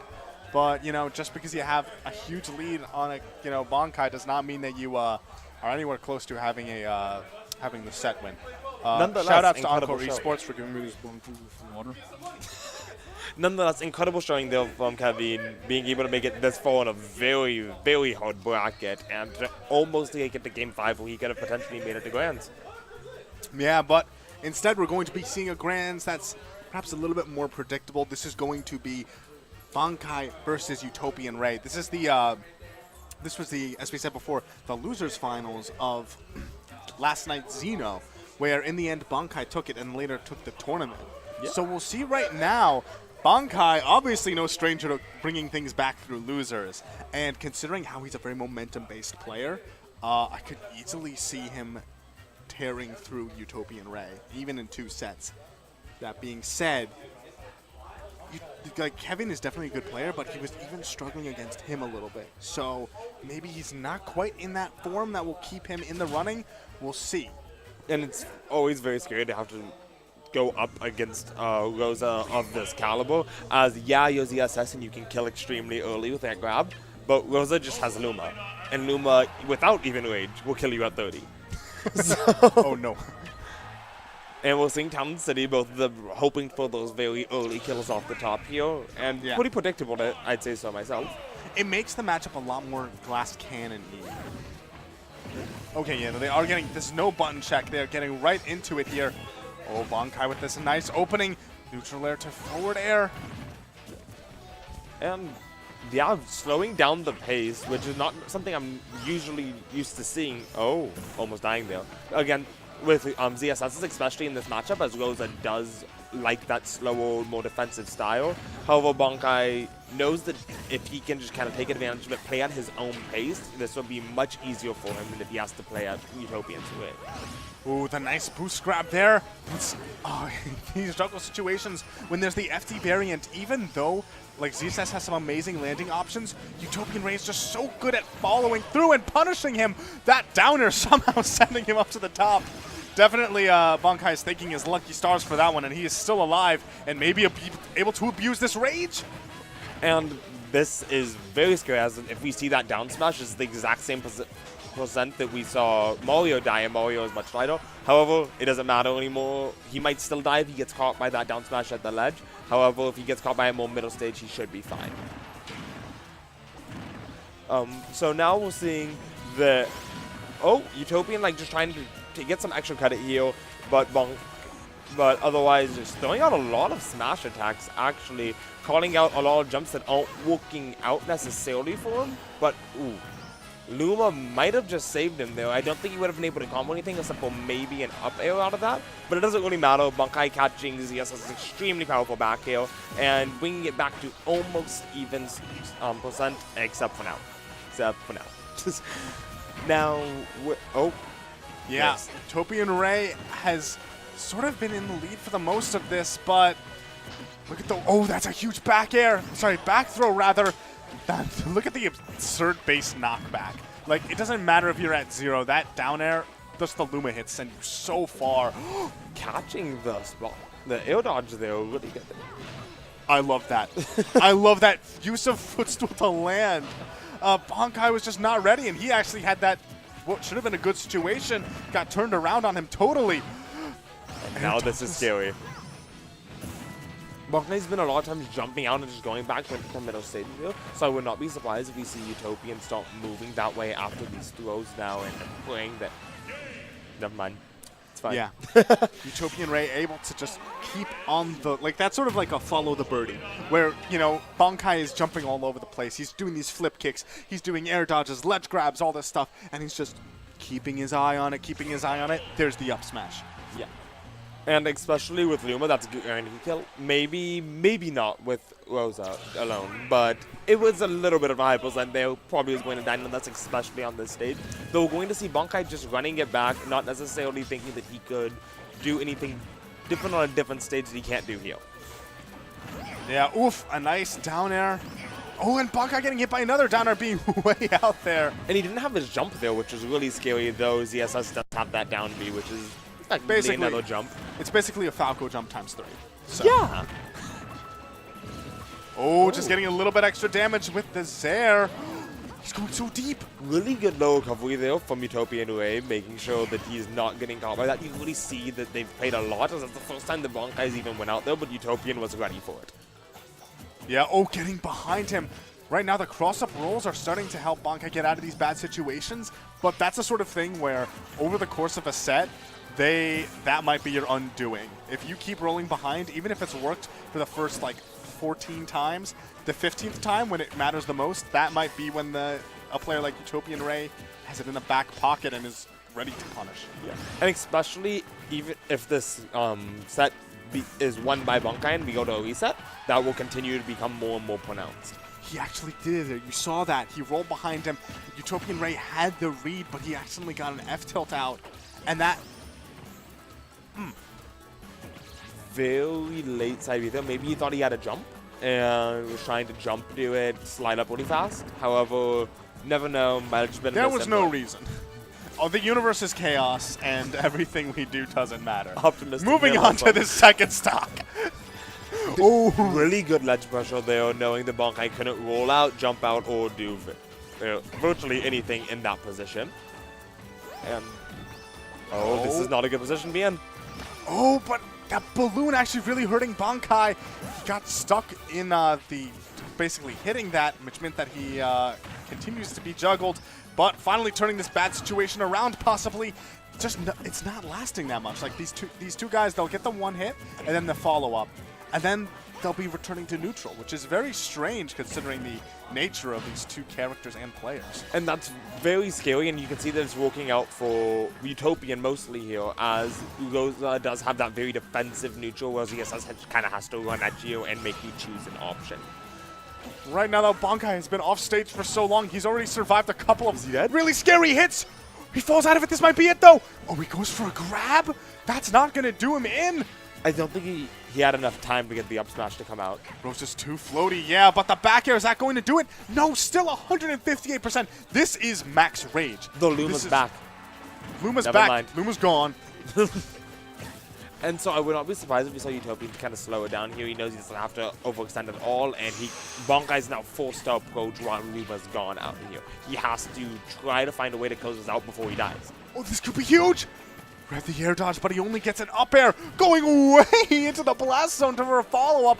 Doesn't end up finding it, and now with Luma back in the picture, this is 107%.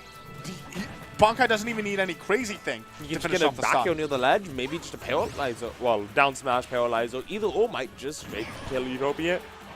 Oh, I thought he was going to live. I did too. Nope.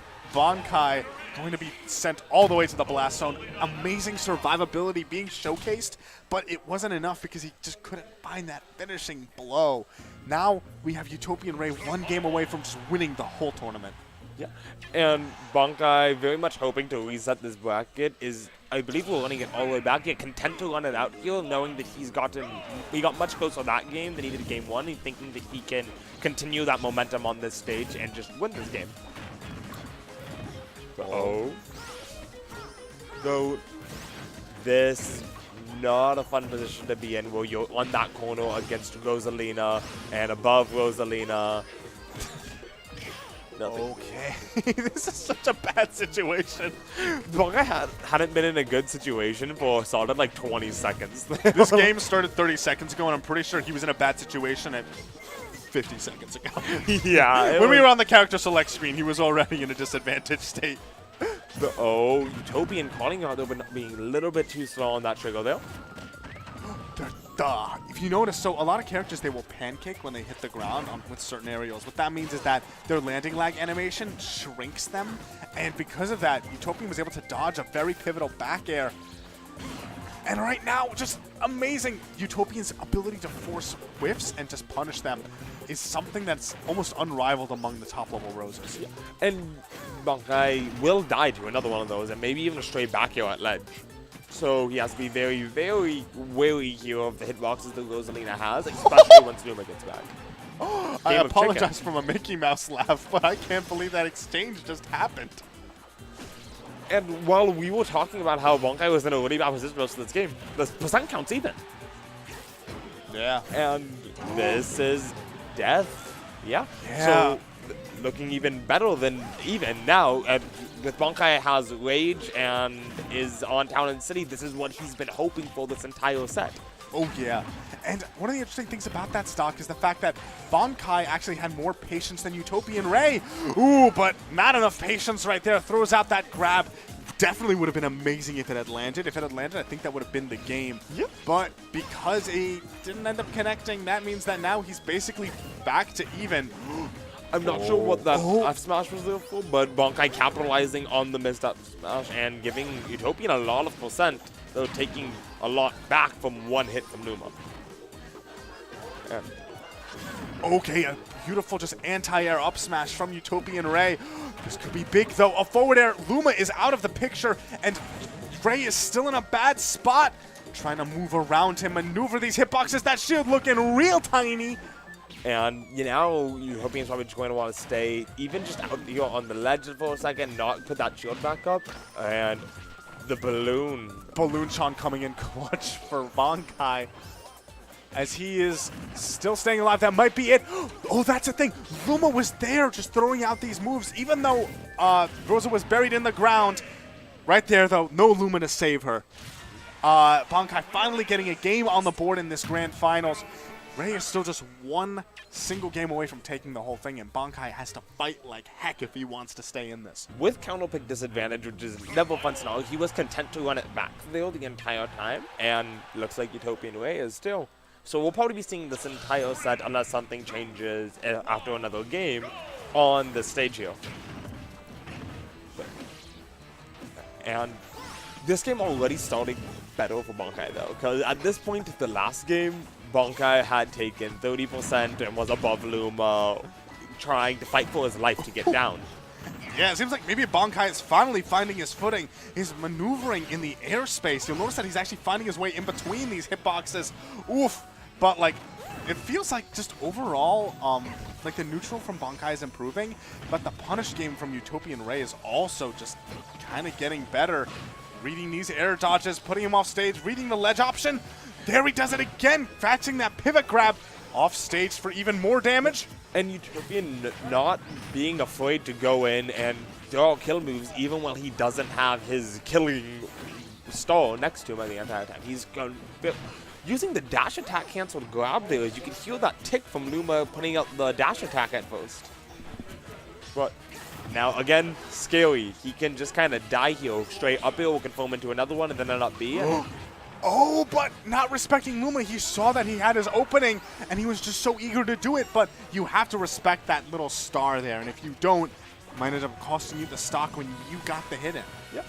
And Utopian Ray now looking in a very good position. The last two games he has gotten very close to losing or has lost the first stock, and this is looking much more reminiscent of that first game where he did take that first stock and then just got a lot of extra credit that Bankai had to then slowly grind out to bring it back.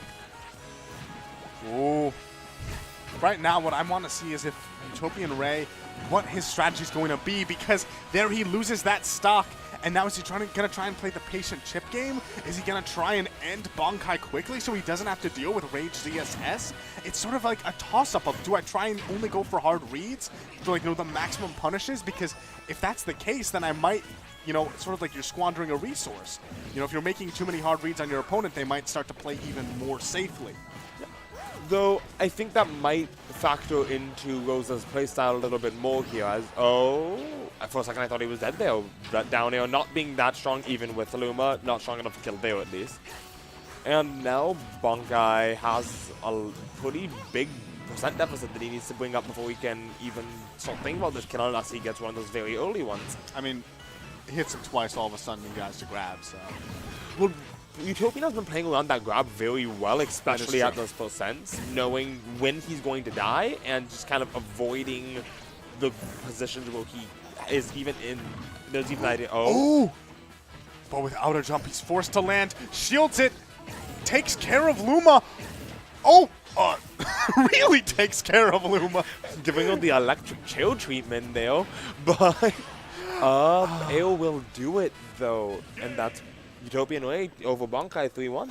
That's all it took was just that falling up air, managing to get the hit in. And considering that he just put on the damage, put on the damage, put on the damage, that was enough to end Bankai's stock. We now have your first ever official Encore tournament, Utopian Ray, your grand champion. Yeah, and really good showing to both the players. They've played a lot, and Utopian actually getting the revenge for last night and saying that, hey, you aren't going to be able to repeat this easily against me. Yeah. And yeah, really good showing for Bankai, though, shaking out most of Westchester's best in his own. Oh, yeah. Yeah, no, there was some really, the Invaders definitely did really strong tonight. Kevin, taking out Noku. Player 4 taking out Zaxel. Did I miss the tournament? Forgot to commentate. Yeah, you actually won.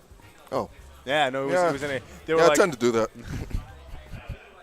yeah, so I guess I'm interviewing Player 4. Yeah. We could talk about my first time here. Cool. Oh, yeah. Tell us, based on what... How would you talk about your first experience? It's really here? good, actually. It's like a mini Aeon. I think that's the best way to put it. The thing is, so it's not... Like, It's not- Aeon has the space, but this is like... And it's like condensed, but it's like, let's say they had Does Aeon have the computer yeah, they setups? do on the side. So let's say they had. I actually kind of like it here a bit more because it's condensed. Yeah, no, it's like Aeon is, it's big, of course, has the warehouse, but here, Yeah. I don't know if you can see it, but there's this like wonderful blue mood lighting. Yeah. You have all of It's these like a little setups. club. Yeah, no, that's sort of what it feels like. It feels Yeah. like a club. It's really It's cool. like a Smash club. Yeah. Oh, snap. Smash Club. Shout outs to NSM. But Shoutouts to like any club, Any college, Smash any club. Smash club out of college.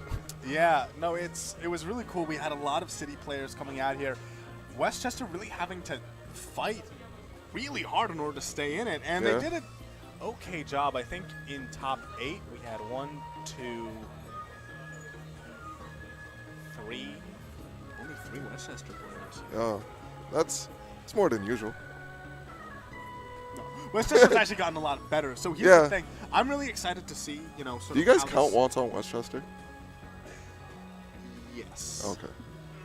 It's hard to say. I don't even know. Like The man lives in someone's basement, I think. Yeah, he like lives What- out of region in someone's basement, and then He lives travels. in all our basements. He travels here to take your money. I didn't quite end up getting money today, Yeah. finishing at 4th place. I don't know how he beat me. It's almost like my controller was broken. Almost. Oh no! Almost. USD twice that set? Yeah, Yeah. That'll happen to you. that's what it takes. But yeah. So, is there anything else we want to run some ads or? We can talk about Defend the North.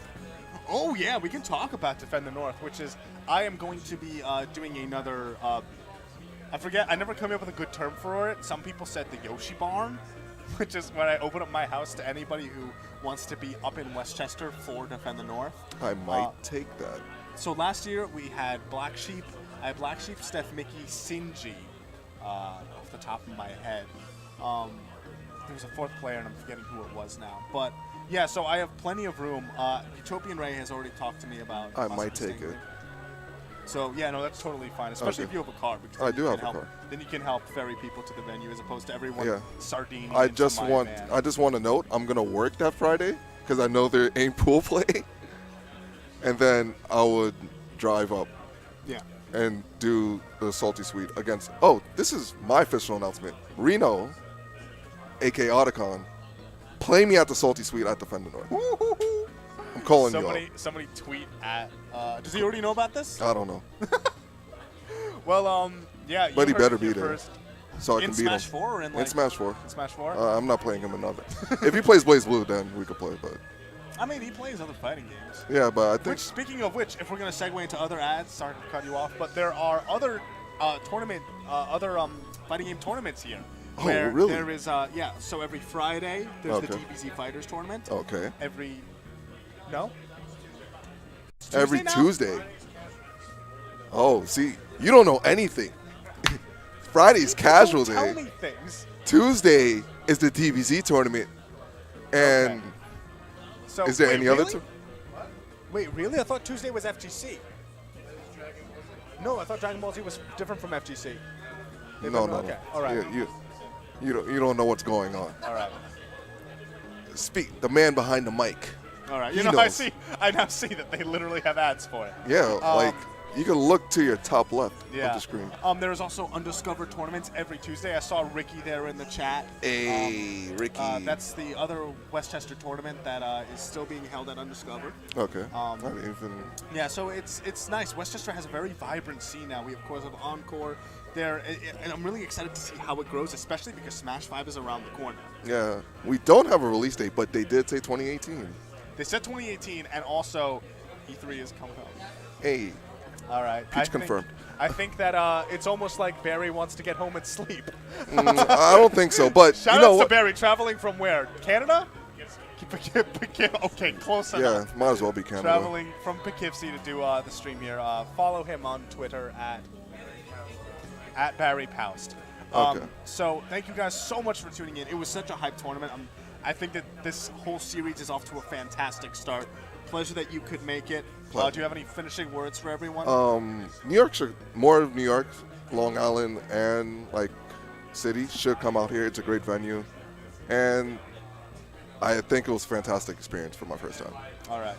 It has been all types of real. Follow me at player_4.